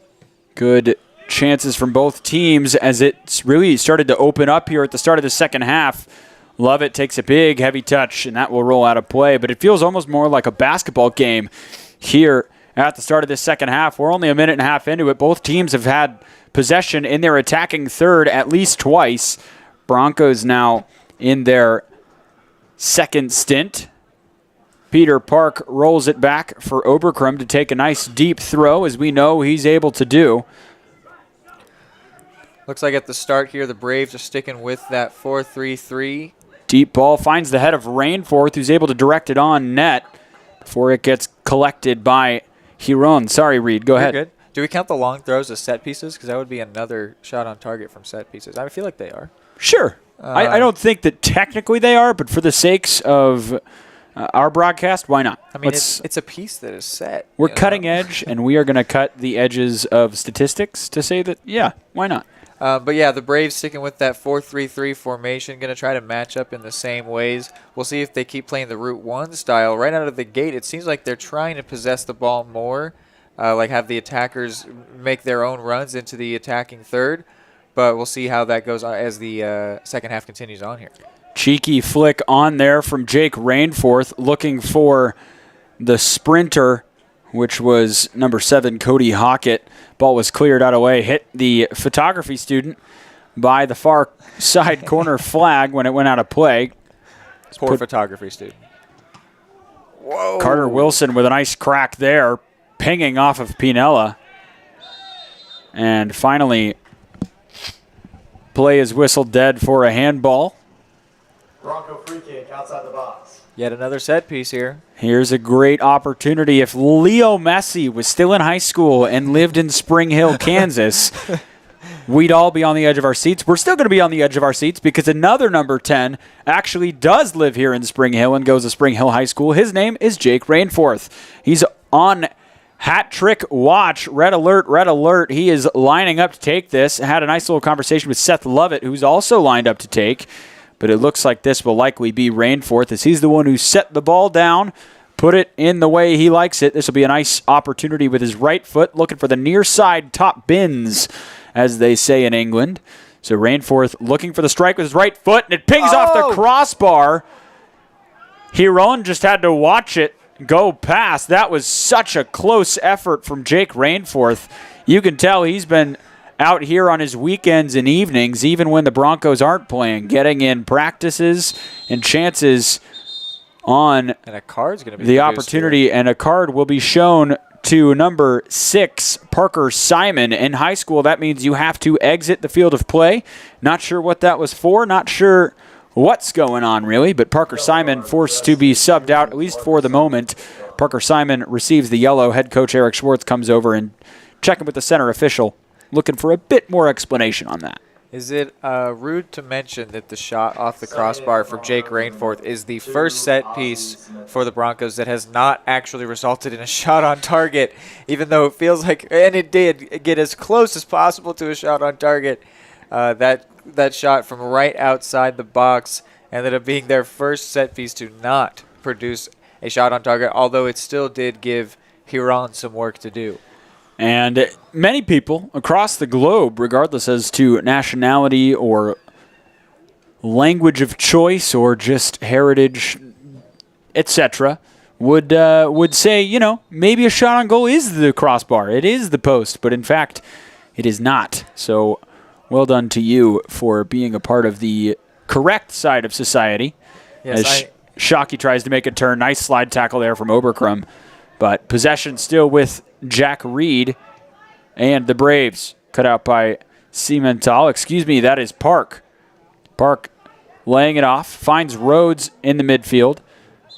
He's pushed to ground. Sorry, go ahead. I was going to say, I know that my dad is in that group that believes that a shot off the post or crossbar should count as on target, but it's just not going in the goal. It's got to be going in the goal to be going in the goal. Correct. And while at some point along the evolution of the sport, The goalposts used to be square, so they used to be harder angles, and even before that, it was just simply 2 sticks straight up into the sky. Yep. So, in a way, a crossbar at some point in time would have constituted as shot on target, but that was back when we didn't have crossbars. Yeah, so there used to be that same eternal plane, just like we have in the NFL. Yes. For the goalpost, where it was just, yep, you should have stopped that. I don't care if it's 50 feet in the air, keeper. How did you not make the stop? There are a lot of different rules that have been left by the wayside when it comes to this sport. Like one that is my favorite. You know how hockey players can catch the ball in their glove and drop it down? Nice bit of skill there from Peter Park. Sorry, that was just beautiful. All good. No, you used to be able to do that in soccer. As long as you dropped it very quickly, you could catch the ball with both hands and drop it to your feet, which is just kind of hilarious to think about now. Park in towards the box, looking for the strike on his right foot. Looked like he was maybe trying to get another keepy-uppy over another defender. Unable to do so. Ball was collected by Huron, and Wilson loses out this time. Hard tackle there from Rhodes, who came on to the pitch at the start of the second half. Right in front of the ref, so I'm going to believe the no foul call. Yeah, that was all ball. Rainforth. He has Hockett on the far side, looking for Lovett instead. Lovett was onside, says the AR on the near side. Lovett with space, also has Park, and he just touches it a bit to the outside, and it goes out of play. Oberkrum with missing that touch there, and he will drop back and foul. No card there, though. I think that Oberkrum can consider himself a bit lucky. Bit lucky. I think the intent was simply to get the ball, but you never know. And good shielding of the play there by Oberkrum, forcing the ball out for a goal kick, despite the impending pressure from Rylan Howard, number 26, for the visitors.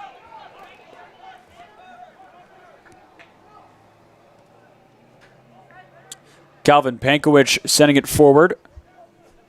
Carter Wilson loses out following an interesting pass from Rhodes. Nice splitting of the midfield there by the Braves midfielder, number 21, Nicholas Odor. Opportunity with his left foot this time. Nice, easy save from Applegate. Shot was by Jack Reed. Is that the first true shot on target for the Braves? Maybe second? I think it's their second. Second? I think it's their second shot. Not a lot of work for the sophomore Applegate to do back there, but when he's been called upon, he has gotten the job done. Great slide tackle from Oberkrum, leading to this counterattack from the foot of Peter Park. Into the box goes Lovett. Nice cross. It was low and hard. It was blocked away. Only as far as Carter Wilson, who has a heavy touch. Lovett able to collect, and his possession is dismantled by Oscar Pinella. Boy, Wilson's touch really let him down there. That could have been a big opportunity for a shot with a lot of momentum behind it. And then a great stop there by Bruckner. Bruckner with a nice pass down line as well. Park not quite able to rein it in. And a yellow card will finally be shown to Seth Oberkrum. Following the 2 hands to the back, he will have to be subbed off. Interesting call there. Both of the Braves players looking at each other in frustration with their hands up, shrugging as if, ref, you're not going to call that? Finally, he does call it. Oberkrum's over physicality. He has some words for Shockey as he's leaving the pitch. Center official will come over and have a conversation with the captain for Bonner Springs. He's basically just saying here to the player, look, I've already disciplined him. There's no reason for you to get in there with some jabs, some jives as well. I already took care of it. Everybody take a deep breath. Let's all keep our heads level. Now the center official is going to go have some conversation with head coach Eric Schwartz. Pinella has lined up to take this free kick with 31:30 on the clock. 2-0 is the score in favor of the Broncos. Yes, no, we have seen that that arguing rule very emphasized in the Premier League this season, where if you dare ask for me to give the other player a yellow card, that is an immediate yellow card for you now, which there used to be a bit of conversation allowed, but that is the case no longer in the professional leagues. And it looks like the refs here are still talking. I am not sure what it could be about, but it seems like there might be something more serious going on here. My guess is that the center official was either trying to gain confirmation of the card that the foul actually did happen, or asking the AR on the near side, because there was no flag raised by the AR. He may just be asking the AR to, hey, help me out with that, raise your flag, affirm that it's the right call, etc., etc. Right. So referees now on the same page. Carter Wilson on the same page as the back line as he steps into it to help out. Great ball down the far side, finds Hockett. Nice run from Rainforth towards the byline on the far side. Hockett takes it himself down this near side. Nice chipped pass for Peter Park, who cuts it inside. Very nice Defender's ankles are shattered in the process. And he does it again. Peter Park shrugging his shoulders as if, where's my foul, ref? Exactly. Seth Lovett finds the half space for Peter Simon, back from his yellow card. Step away from the pitch. Wilson finding Rainforth, fakes out one defender, cutting it back inside, cutting it to the right again. Now Lovett looking for the cross with his right foot, chipping this in towards the box, and it is over the net and out of play. Goal kick. His first touch let him down there, but he was looking at the back post. He had an open man and just could not get that cross where he wanted it. Probably rushed himself a little bit. He knew that he was under some pressure. The chance was going away as time went by, but unfortunately his touch let him down there. Put it back behind the goal. It was a strong opportunity for Lovett, as you mentioned, and what happened there was the ball just simply rolled a little bit faster than he was expecting it to, and his mind just didn't catch up to it. And so he still went for the cross, but the ball was further ahead, and therefore he toe-poked it out of play. Oberkrum returning to the field. Excuse me, this is not Oberkrum. I was assuming he would come back out at earliest opportunity. This is Nathan Fiedler, who has come on to the pitch for his first appearance with the first team this evening. He will check in on this near side for Peter Park, who has had a great evening. Nice individual skill from the sophomore. I don't think that the Braves players immediately realized that ball was in play. A little bit tricked there until their coaches called out to him. Rhodes looking for the shouts of the newly subbed on Fiedler, who had space in front of him, but the decision was made a little bit too late. Carter Wilson maintaining possession under pressure. Braves growing ever more chippy. Crockstrom almost loses out, and eventually does. Wilson applies the pressure, and they try to chip it forward. Now will spiral out of play, out for a goal kick. They, of course, being Bonner Springs in that instance. And now Oberkrum's ready to check back in off of this goal kick. So Krogstrom will exit, so Oberkrum can return. I'm not opposed to the rule of in high school sports, at least high school soccer, when you receive a yellow card caution, that you have to exit the field of play, because games can get out of hand really quickly, especially when yellow cards start flying, and it's a nice opportunity for players and coaches to have a conversation of why you're on the pitch. It's an educational setting. Yes, competition and the want to win, the will to win is important, and it's very valued, and it can add to you as a person, but the benefits of not doing it far outweigh the negatives. Nice slide tackle there from Oberkrum. He's had a couple of those good physical plays, both times getting all ball. Pankowicz gets involved, looking for Lovett, who's able to head it up. Still Lovett, sending it to the far side. It's picked up by Rhodes, and cutting inside now is Montgomery. Excuse me, that was Odell. Back to Lovett. Seth Lovett shielded off the ball, and it's able to be cleared away by Bonner Springs. But by getting it launched, they simply give it back to one of Spring Hill's most dangerous players, Zach Bruckner. There was Fiedler's first touch of the day. Fiedler has been able to get himself into some nice spots, finding good openings on this near side since checking in, but just not able to have the ball reach him, and that will certainly be a yellow card shown to number 18 for the Braves, number 18, Jose Calderon, That is just a nasty tackle on Zach Bruckner for no reason. Which gives me a good chance to respond to what you were talking about with the yellow card substitutions, which I do think is a good idea. It just gives the player a chance to calm down, rather than do anything reactionary, come out being upset. They could just, take a breath, get back into their right mind, get back out there and play some good soccer and hopefully stay on the pitch for the rest of the game. And exactly.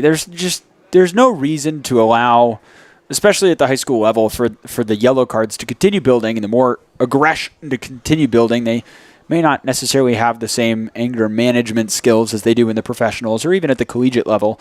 Some of them certainly may be more advanced in that area than the pros or the collegiate athletes, but others may still be working on that side of life. Good ball in from Zach Bruckner, pushing it all the way into the attacking third. Carter Wilson trying to relieve the Braves of possession. Not able to do so, but Pankowicz is. He steps in, wins it first try. Just to take the blame off, some blame off of Jake Rainforth's shoulders, that was the second set piece there for the Bonner Springs, for Spring Hill that did not result in a shot on target. So that title no longer solely belongs to Jake Rainforth's free kick from the edge of the area. And honestly, if I'm Jake Rainforth, I'm not too upset about any of that. I will happily hold that. It looked like it bounced up and it hit his right pectoral muscle. Is what I saw at least, and maybe that's what the official saw as well. Oberkrum back into familiar territory for me where I see him into the attacking half. He's able to muscle his way past two defenders before losing out to the third. Rainforth now pushing himself towards the corner flag, looking for the cross. He's taken to ground by Wilson, and that will be a free kick in favor of the Broncos. Seth Lovett appealing for a yellow card to be shown to number 7 for the visitors, Gabriel Luna.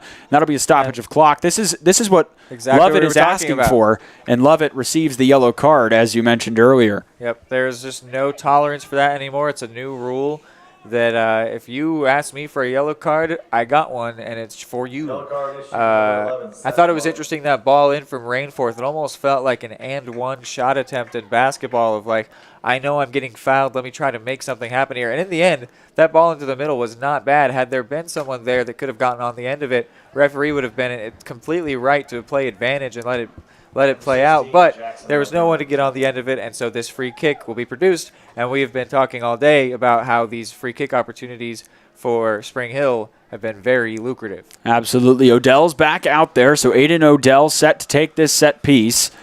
He has 6 teammates in or around the box. Fiedler just outside the box. Now he takes a step in. Odell with a beautifully chipped ball in, and it is blind to the side of the Broncos. Rainforth just stood flat-footed as he knew he was in front of it, or just to the side of it, rather.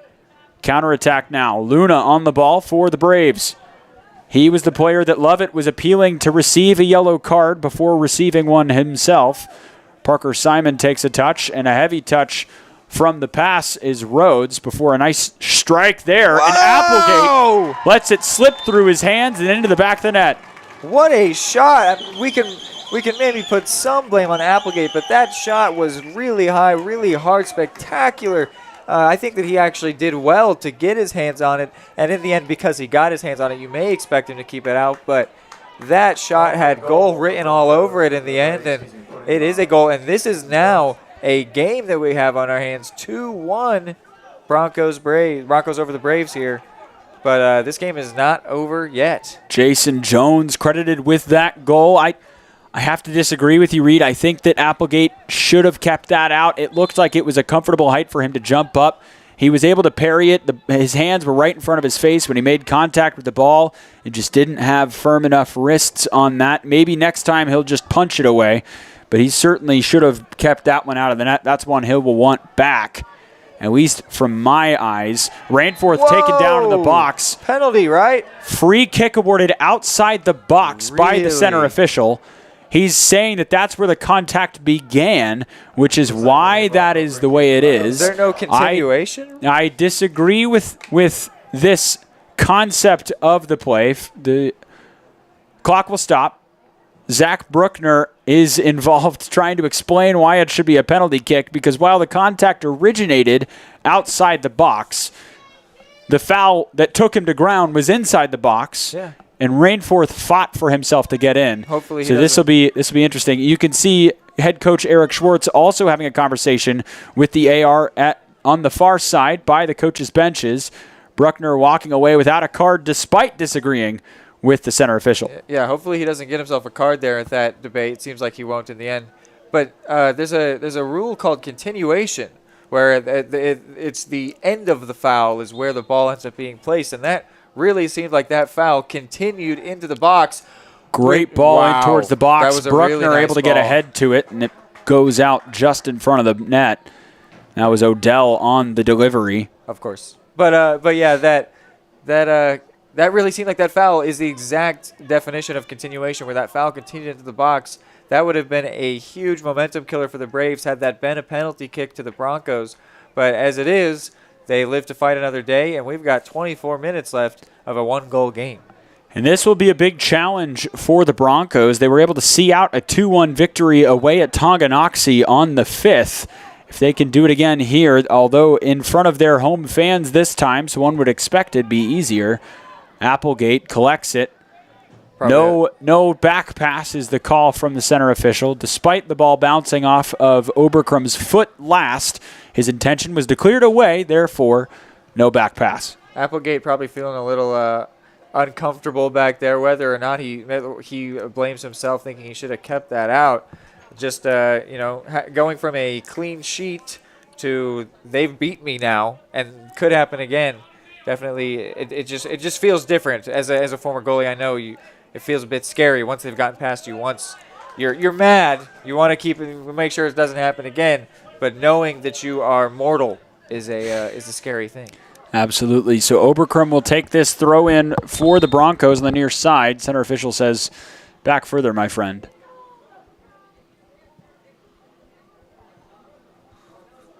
Braves certainly having some momentum coming off of their goal, creating a bit of a better chance at coming off of that free kick for Spring Hill. And here's another chance, and bodied off well, put out of bounds there by Oberkrum. That will be a throw-in for the Braves. Good physicality from Oberkrum as he was able to shuffle Wilson out of play. Ooh. Although conceding the throw-in at the same time to the Braves. That was a nice ball into the middle, but no one there, so maybe not the right idea, even though it was certainly a beautiful pass. Applegate distributes to Wilson before he loses out. Interesting bit of skill there from Rainforth, who's able to find Odell on the far side, but loses out to size as Jones barrels onto the ball on the far side, cutting back and forth between Pankowicz and Odell. Odell chipping in again, then Pankowicz, and the two of them are finally able to win the ball, forcing it out of play for a throw-in to the visitors. So the team in white with some momentum here towards the end of this affair. Substitution is seen. Kenneth Grimm exiting the pitch. We will get you that other player who came on as soon as he turns to face the sunset, which has finally rested behind the hills of Spring Hill. Hockett's forward pass is not able to find a man, and that was Rhodes. Some appeals for offside from Bruckner and company. Jones, this is Shockey, trailing it back. Heavy touch from Rainforth. He has Montgomery on the far side looking for Fiedler on the near side. He's not there. He was hanging all the way back with the back line. That was a big stop there from Gabriel Luna. Had that ball gotten through to the Broncos forwards, they would have been turning and facing goal with a very nice chance. Ball chipped in towards the box. It's gathered, no problems by Applegate. He'll be taking every single cross out of the air. Chance to shore up his reputation in the locker room following that goal conceded to Bonner Springs. Here goes Aiden Odell looking for a square ball for Rainforth. Likely not the right timing for it, but Rainforth able to get onto it. Fiedler again late to get into the attack. Finally up. Fiedler still not getting the ball despite his nice positioning. Everybody in the stands letting Rainforth know that he had pressure coming. That was clear contact on Rainforth's ankle. hurt. I could hear it up here in the booth. He's writhing in pain despite it. Clear studs to calf. Strike from Wilson. It's parried down by Huron. And then finally he's able to jump onto the end of it. Jake Rainforth certainly will have a conversation with the center official. Too bad nothing happens. Too bad there was no one in the box to recover that. Huron had a tough time with it. It was a very nice and powerful shot, which there have actually not been many of those from the Broncos today. And Huron ended up just parrying it away to the middle. And then he had all the time in the world because his defenders were there. And really because Rainforth was still nursing that ankle, as he still is now, it meant that there was no forward there ready to pounce on that parried ball into the box. Carter Wilson able to strip the ball off of Shockey before returning possession to the Braves, and that strike is nothing to talk about. So Applegate will wait for the ball to be delivered to him as a triple sub for the visitors and a double sub for the Broncos. It looks like it is Seth Lovett coming on. Ryan, Rhodes is exiting, as is Fiedler. Diego Solis Valles. It'll be interesting. Solis Vallejo also checking in. It'll be interesting to see how the rest of this game goes for Rainforth now, because I do not think that he's all the way better, but he certainly seems prepared to play on. And as this game is just a one-goal game, the Broncos would definitely like to still keep him into the game to try to capitalize any chances that may fall for him. But I would also not be surprised if he spends some time sitting on the bench over the rest of these 18 minutes just to let him nurse that thing and feel a little better, maybe put some ice on it. And his cheeky touches in the midfield are certainly showing that he is just fine as he's able to find Solis Vallejo, who tries to make a no-look pass, and he is no Messi, at least not yet, as he passes right into the back line of the Braves. Bruckner able to win the throw for the Broncos in their defensive half. Quickly taking it, finding Carter Wilson in the midfield. Nice one-touch pass to Solis Vallejo, looking for a switch of fields for Lovett, who's able to chest it down. Well controlled there from the junior winger. His year in school matching the number on the back of his jersey. Oberkrum. Oh. Heavy touch and able to get back onto it due to the poor miss from Bonner Springs midfielder. That was Rylan Howard who just miscontrolled that, couldn't find it, and Oberkrum was ready to capitalize, but in the end it came to nothing. Wilson loses out again in the midfield.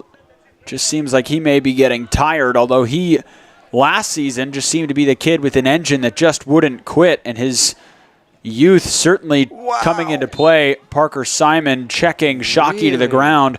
Almost more of a screen type play that you would see more in basketball. Parker Simon already on yellow, needs to be careful. I really thought Lovett just skilled him really well, but referee disagrees. So there was a bit of hip-to-hip contact. Yeah. And if Shockey clearly has any wisdom in him, he's going to ground there, hoping to draw that second yellow on Simon. Odell now trying to weave his way past his defender on the far side, opting to send it to the midfield to Wilson, who scuffs the initial return pass, but then able to find his man. Odell still in possession. Nice slide tackle, trying to maintain for the Broncos. Finally, Montgomery checks in to help out. Not even sure what the call was. Looks like it's just a foul. Playing on the ground. Free kick to the visitors. Bonner Springs with 16 and change to try to bring this game level, if not find the winner. Oberkrum with a late slide tackle. Parker Simon pulls out of another late tackle. Finally, there's a strike, and that goes wide. Applegate had control of it. Luna was the striker, I believe, on that attempt. So 16 dead even. Scores 2-0 in favor of the Broncos. If you're tuning in just now, we appreciate you. And for those of you who've been here since the first kick, we appreciate you as well for tuning in to Spring Hill Sports Live. Shockey trying to find an offering on his right foot. That's his trouble, not having a left foot to take the strike. Lays it off, and then it's nowhere near. Wow. So we appreciate you tuning in here to Spring Hill Sports Live, brought to you by Strode Orthodontics. We will have many more soccer broadcasts. I know football is happening again right here on Spring Hill Sports Live, Friday at 7 o'clock. Some other things that you can get involved with in the community. Volleyball triangular with Blue Valley Southwest and Bonner Springs on the 14th at 6 p.m. That is right here in Spring Hill's Gymnasium. Soccer plays again on Thursday the 14th against Raymore Peculiar. That will be right here at the Spring Hill Activity Center. That match will kick off as tradition at 6 o'clock even. Cross-country meet on the 16th, which is Saturday, 8 a.m. at Lexington Lake Park. Applegate collects that to the applause of the crowd. And the last thing this week that you can get involved with in person with Spring Hill Sports and Athletics is varsity girls tennis, 9 a.m. on Saturday, Mill Valley High School. They will be having a multiple school meet there. Rainforth able to muscle his way past one, then two defenders, looking for the cross with his right foot, finds it, squares his pass evenly to Montgomery into the back of the net. Broncos pull themselves back up, and the Buckle of Broncos surge forward to 3, reclaiming their 2-goal lead. I highlighted Jackson Montgomery coming out of the halftime break. Just he's positioning himself very well all night, the first half especially. He was making some really good runs. He's very eager to get on the end of a ball and do exactly what he just did, which is put that ball into the back of the net. And the freshman Jackson Montgomery with a very nice positioning. The ball from Rainforth couldn't miss him, and he smashed that thing home. That was a beautiful individual run from Rainforth. Muscled his way past the first defender, who almost looked like they fell over just for the comedy of it, just simply exhausted, not wanting to try anymore. And then he was able to muscle his way past Pinella, who had been calling for a sub earlier in the game. We know his mentality may not be there. He started in the midfield, started the second half at the center back position. Rainforth doesn't care what your position is. He's making his way right past you or through you and able to find that cross beautifully where Montgomery knew right where to be, right in that half space, just off the front side of that 6-yard box, in between the box, the smaller box within, and that penalty spot. Finds it beautifully, pushing it into the top of the back of the net. 3-1 is the score now. 13 and a half minutes on the clock. Broncos and this team in purple certainly looking to be quite comfortable in this new formation under their old coach. Not old in age, but just he's been here. He's not new. Just the formation's new. I'm not calling you old, Eric. All good. All good. Carter Wilson checks out. Cimental checks in. Cimental, excuse me. It'll be interesting. I'll just highlight Jake Rainforth with that ankle injury earlier today. I do still think that he is slightly limping around, and now as they have a good chance here, Applegate comes to the edge of his box. Oh no! Just as I was going to say. Center official blows for the whistle. That is a goal. Zach Bruckner comes in asking for a foul on the attacker, as he's claiming that there was a foul in the build-up. The center official said, where'd the ball end? In the back of the net. I was literally just going to mention that they might give Rainforth a break because they had a 2-goal lead. And before I could even get the sentence out, that 2-goal lead is gone. And this game is right back where it was, with the Broncos only having a 1-goal lead. We've got 12 and a half to go here. And I'm thinking Rainforth's going to stay out there as long as this is a 1-goal game. And everybody in purple is in a red-headed mindset, unhappy with that no call from the center official. But at the end of the day, the center official is there to make these calls. So you have to simply play under the circumstances, as are your opponents. Everybody's playing under the same lawmaker or law abider. They have Pankowicz wide open on the far side. If they take this quickly, it could spring the counterattack. Pankowicz's hands are raised, begging for the ball. Oberkrum taking his time on the free kick. Bonner Springs with a good counterattacking return goal, pulling back within one out of nowhere. All of the momentum was with Spring Hill. But as we mentioned earlier, a 2-goal lead is the most dangerous lead. Oberkrum putting this one in towards the box. It's headed down before being collected by Seth Lovett, who leaves it for Parker Simon. Still on a yellow. Being nice and physical is Simon, as we know him to be. Ball is poked away back to Oberkrum, who's able to weave his way forward, looking for the cross towards the top of the box. He finds Solis Vallejo, and the strike goes wide. I thought there may have been a deflection in there, but the referee calls goal kick, so we'll say there was not. But that was a very nice ball into Solis Vallejo, and I was ready to see the ball ripple the net yet again for the third time in a matter of about 5 minutes. But instead, the chance goes a-begging, and it'll be a goal kick for the Braves. So 3-2 and a goal kick to the visitors. Team in white automatically gives up possession, and the Broncos return the favor. Shockey collecting a poor touch from Aiden Odell, and then Shockey demonstrates a poor touch himself. Oberkrum trying to call for Applegate to come out and meet that ball. Applegate on a different page, and then the impending pressure from Jason Jones forces Oberkrum to just get it launched into row Z in the stands. So it will be a throw-in for Bonner Springs. Both teams making a couple of substitutions. Solis Vallejo checking out. Ryan Rhodes checking in for the boys in purple. Short throw, Shockey, and a good step there from Montgomery, the goal scorer for the Broncos in their third chance. Then as of right now, that's the goal. That will be the difference. Center official calls foul on Montgomery. Rainforth unhappy with the call. Center official having words with him at distance. Pinello will take this for Bonner Springs. An interesting setup. Only 3 forward on the far side to receive this. And it's poked far and away by Aiden Odell. Rainforth trying to force his way onto it. Is able to make his way through one of them. But then Pinella uses his physicality well. Losing out in the end, though. Montgomery in possession. Nice turn there. Takes Pinella to ground. Trying to Maradona his way through the second defender is unsuccessful. Clean slide tackle there from Jake Rainforth. This game is getting quite physical. Yeah. Referee with the right calls, though, in this near side. Seeing all ball in every single tackle. Zachary Bruckner gets it launched. I would say Rainforth seemed like he lost his head there a bit, but in the end, all of his tackles were clean. But he was, I don't think that he was actually minding whether or not his tackles were clean. I think he wanted to kick somebody. And sometimes just kicking the ball is good enough. So clean tackles. Throw in on the far side. Pankowicz ready to take for the Broncos in their defending half.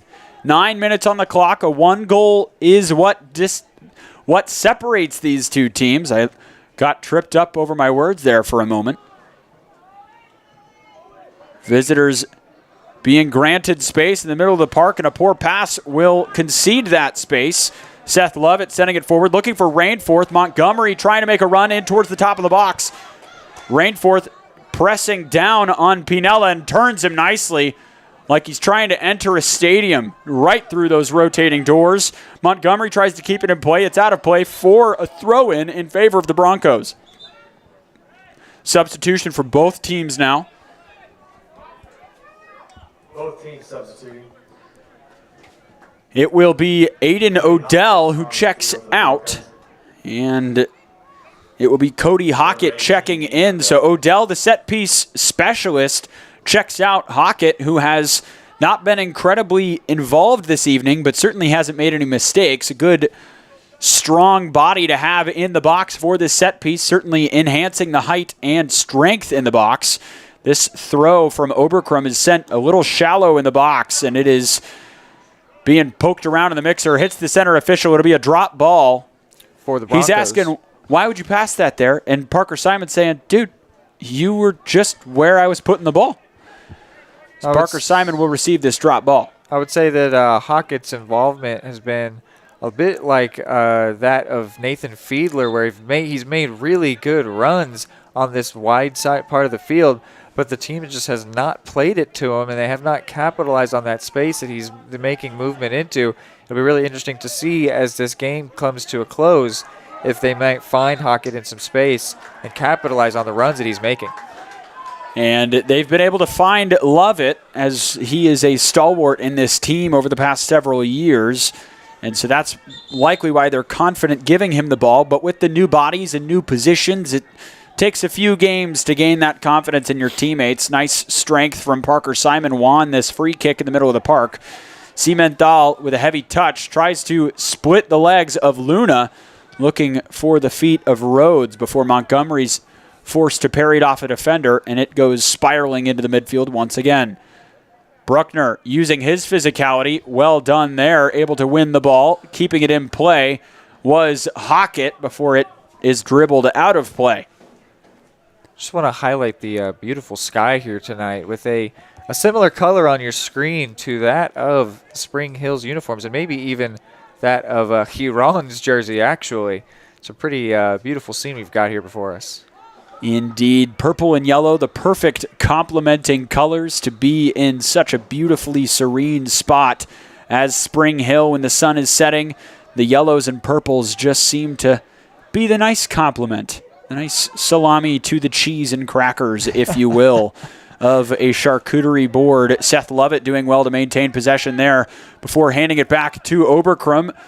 Parker Simon spinning around the midfielders from Bonner Springs before Bruckner simply gets it launched, looking for Rainforth, who's able to get onto it, touches it with his right thigh, looking for the cross. It's blocked by Pinella before Bonner Springs parries it wide. Interesting move by Bruckner there. I wonder how his coaches feel about that, because it seemed that the Broncos were playing that ball backwards, which is the way to go as you're leading a game, as we now about to break the 5 minutes remaining barrier.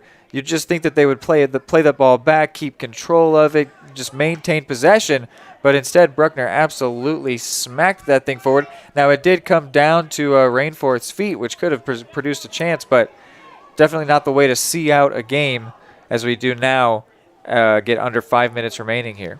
Back-to-back chances there from number 5, Rhodes, and that's a questionable tackle from Oberkrum. Center official says he hit all ball. Striker for Bonner Springs disagrees as he is in pain on the ground. Stoppage of the clock. He's going to come have a conversation with number 18, Jose Calderon, who's on a yellow card himself, saying, look, I saw ball. You felt ball. Maybe a little bit more, but, it's all right. So back to his feet is Calderon. Ball is in the hands of the official now. Both teams with substitutes ready to check back in. Carter Wilson is the substitute for the Broncos, likely to be coming in for Cimental, Oswaldo Cimental, number 2. Wow. Quite the effort there by the Braves player to keep that ball in, but unfortunately, the referee says just failed to do so, and that will allow the subs to enter the field. And the substitution is Wilson on, Cimental off, and a pair of subs for the visitors. Score is still 3-2. Clock is stopped at 4:28. As referee wanting no time to be wasted towards the end of this game. Good individual run from Hockett looking for Montgomery, but he was in a different mindset. Heavy header from Bruckner. Good physicality from Parker as well.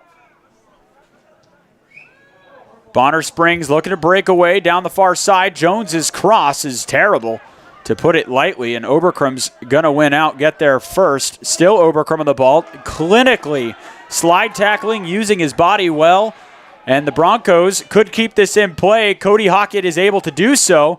He tries to play a square ball for Jake Rainforth, who is now sprinting back on defense, and that is an offsides call on Jones.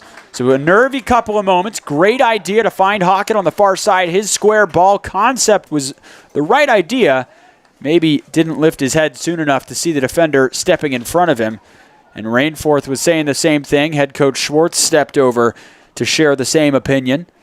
That's all right, though. Good idea. Having those thoughts early in the season can certainly pay off later on, as opposed to simply not thinking them at all.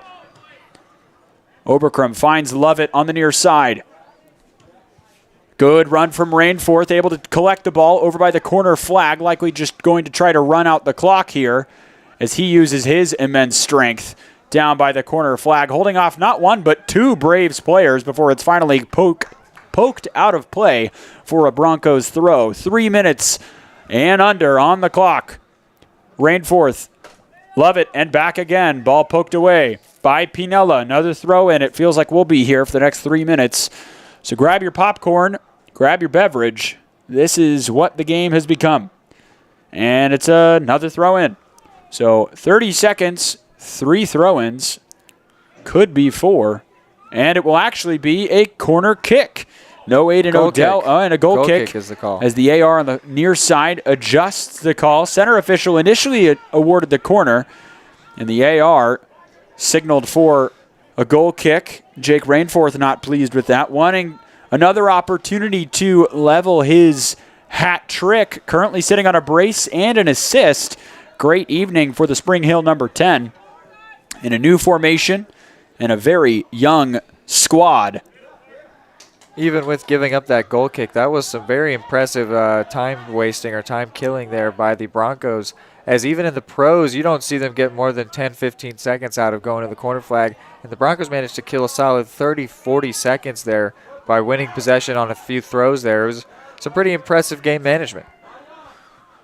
Shockey able to collect in the midfield, and then a ball's chipped in before being headed away by Zachary Bruckner. Rainforth flicking it on, intended for Montgomery, not on the same page. Montgomery was satisfied to run parallel, not come to perpendicular and collect the ball. Good physicality there from Parker Simon. A little full arm extension. Shockey returning the favor. He's not happy without the center official. Didn't call the foul on Simon and then did call the foul on Shockey. He's saying we were doing the same thing. Our arms were interlocked. How is that my fault? I really thought that looked like a foul on Simon, but referee says no. Simon has been towing that line of yellow card and just pure physicality since receiving his first yellow card in just the 45th minute early on in the second half. Throw in for Bonner Springs. Luna's able to get to it, but only pokes it as far as Oberkrum. Simon collects, laying it off for Rainforth, who just pushes it in towards the corner flag. 30 seconds on the clock. Pinella. Can the Braves get one last attack here as this game winds to a close? Parker Simon pushes it forward, intended for Montgomery. He's onside. Broncos simply resigned to getting it launched whenever able to, as there's just 10 seconds. The home fans urging them to get the goal, and it doesn't seem like it will happen. So the final score in 2 seconds, and that is it. Final score, Spring Hill Broncos 3, visiting Braves from Bonner Springs 2. Broncos with a nice game management towards the end, able to find that third, conceding the second to their opposition, able to see it out for the win. We'll be right back. Keep it locked right here on Spring Hill Sports Live for our post-game show, which is brought to you by Shoemaker Collision Repair and Paint Center. I had to scroll back up on my computer. We'll be right back with our post-game show. Keep it locked right here on Spring Hill Sports Live.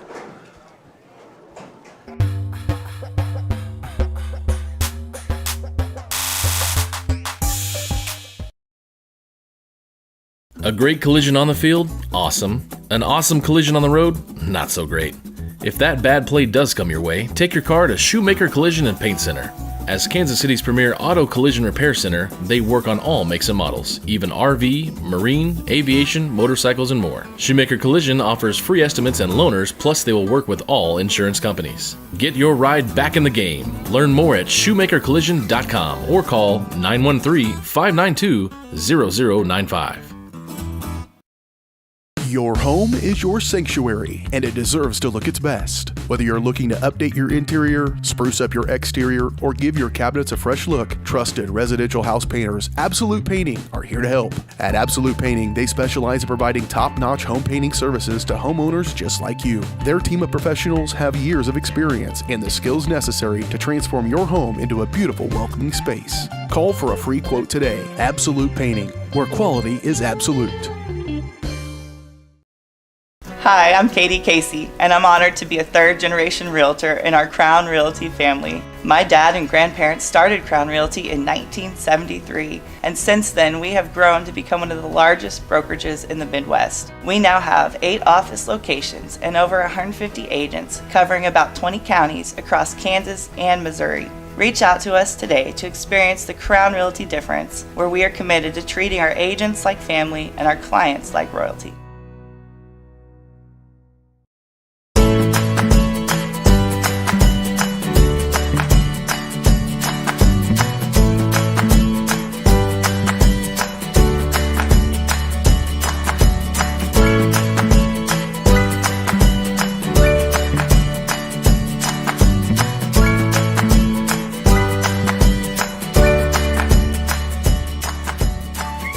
Option Bank community banking at its best.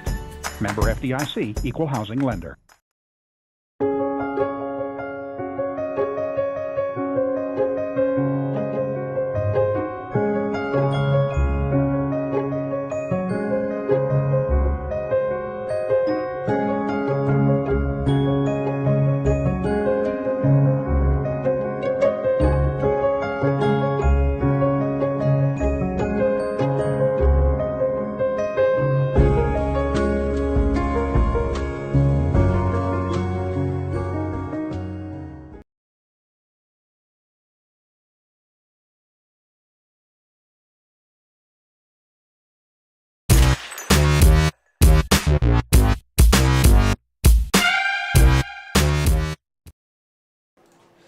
Hello and welcome back to the Spring Hill Activity Center here on Spring Hill Sports Live. The Broncos just dismantled the Braves, and maybe dismantled isn't the right word to use there.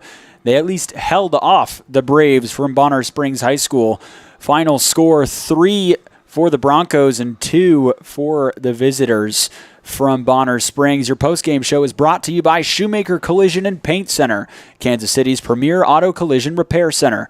They work with all insurance companies and can get you back on the road in no time. To learn more, visit them online at shoemakercollision.com or call 913-592-0095. The first thing we'll discuss in our postgame show, our Shoemaker Collision Repair and Paint Center postgame show, is the absolute play of the game, brought to you by Absolute Painting. From a fresh coat of painting to refreshing your cabinets, they offer a wide range of services to meet your needs. Revamp your space with our expert painters. Call for your free quote today, 785-367-3007. Absolute Painting, where quality is absolute. So Reed, looking at this game as a whole, all 80 minutes of it, all 2 halves of it, you had 3 goals to pick from. What's your absolute play of the game? I got to go with the opening goal, the assist coming from the freshman Aiden Odell going to the junior captain Jake Rainforth.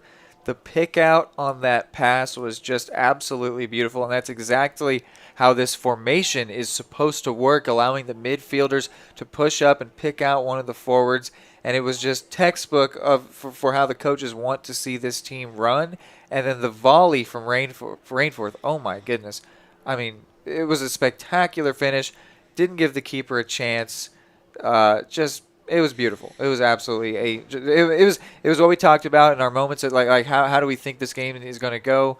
We needed that early goal, and that early goal is what they got, and it set the tone that really, even though the Braves did get 2 goals back, it never felt like the game left control of the Broncos, and that's because they started with that early goal.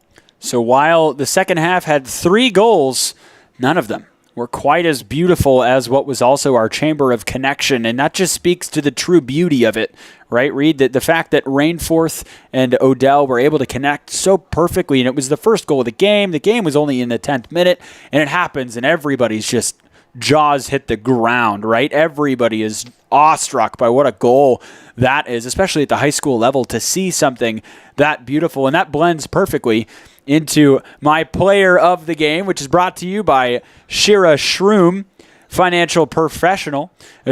Achieving your financial goals is a team sport. Call today, 913-592-5573, the Prudential Insurance Company of America, Newark, New Jersey. My player of the game is a man who had 2 goals and an assist. That's Jake Rainforth, the captain, the junior number 10, Jake Rainforth. I joked early on, right before he took his free kick, that, man, if Messi lived in Spring Hill, well, we may not have Messi, but we have Jake Rainforth. That is almost as good as you're going to get, and that is pretty darn close, at least to what Messi was doing when he was, how old's a junior? 17, 16? He was playing at Barcelona. Spring Hill, Barcelona, one and the same. It's all the same. Jake Rainforth had a phenomenal match today. He was weaving through defenders like they were nothing but jello with his little pudding knife of feet, slicing and dicing through them, cutting through freeing the fruit that is built within Jell-O. Now I'm going down an analogy. I don't know where it's going. But moral of the story is Jake Rainforth was phenomenal today. And no matter who you have down on that pitch, if you've got Jake Rainforth, you've got a chance. So that will do it for us here for our post-game show, which is brought to you by Shoemaker Collision Repair and Paint Center. We appreciate you for tuning into Spring Hill Sports Live, brought to you by Strode Orthodontics. For Reed McAvoy, I am Tristan Jordan signing off. Hope you all have a great evening. Drive safe, and we'll see you at the next one. Keep it locked here on Spring Hill Sports Live for Friday Night Football, where Spring Hill are going to be playing at 7 o'clock in Eudora. So it'll be an away game for the Broncos. Keep it locked right here on Spring Hill Sports Live for all your Spring Hill sports needs. Until next time, I'm Tristan Jordan. For Reed McAvoy, have a great evening.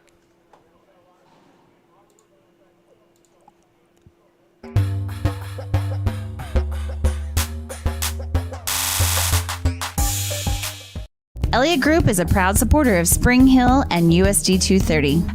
At Elliott Group, we work, live, and shop in your local communities. Serving Miami and Johnson counties for more than 45 years, Elliott Group understands your needs. As an independent insurance agency, Elliott Group works with numerous carriers to find the coverage that best fits your needs. In Spring Hill, call 913-592-5552 or visit ElliottInsuranceGroup.com.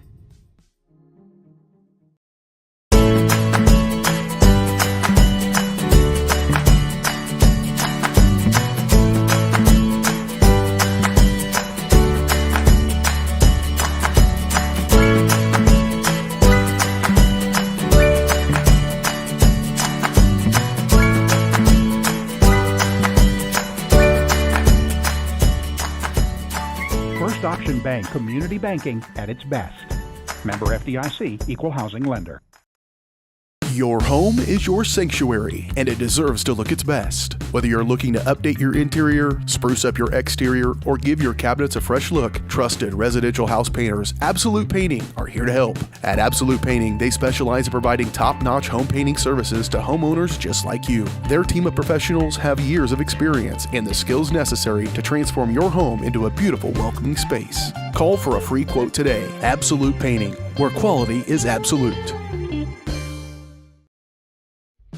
The industry's most advanced equipment and training, state-of-the-art diagnostic tools, and the small-town friendly service you expect. That's J&T Auto Service in Spring Hill. Eliminate the veil of uncertainty with J&T Auto's digital diagnostic process. This unique service ensures transparency, clear communication, and documentation, allowing for a quick and complete repair. To learn more or to schedule an appointment, call 913-592-6424. You can also visit jtautoinc.com. Michael Grant at Farm Bureau Financial Services is a proud supporter of Spring Hill and cheering on the Broncos. At Farm Bureau Financial Services, their number one goal is to protect you and your family. Insurance is complicated and not one size fits all. Michael and his team take pride in the relationship they build with their client members. Let them work with you to customize a plan that protects your livelihood and your future. To learn more, call Michael Grant at Farm Bureau Financial Services 913-592-2336 or visit them at 117 South Main in Spring Hill. Whether you're trying to make the most of the next harvest, navigating a changing business landscape, or planning for the next chapter in your life, the professionals at Prime Accounting Solutions are here to help. With 10 locations, Prime Accounting offers convenient, friendly accounting and tax services at a fair price. Payroll, bookkeeping, business planning, personal tax filing, and more. And now Prime is the place to go for insurance. Bronco fans can find us at 408 North Webster in Spring Hill or call 913-592-2050. To find a location near you, go to primeaccounting.net. Hello, I'm Dr. Alyssa O'Connor, and I would like to welcome you to Sozo Chiropractic. So many people only seek out a chiropractor when they are in pain, but ongoing wellness care helps you deal with stress and be healthier. At Sozo Chiropractic, the focus is on holistic wellness for any age. I am Webster certified for prenatal care, pediatric trained, as well as a family chiropractor. We also offer acupuncture and sauna services. Sozo is a Greek word that means to heal, to make well, and to restore health. And that is our goal for each one of our patients who walks through the door.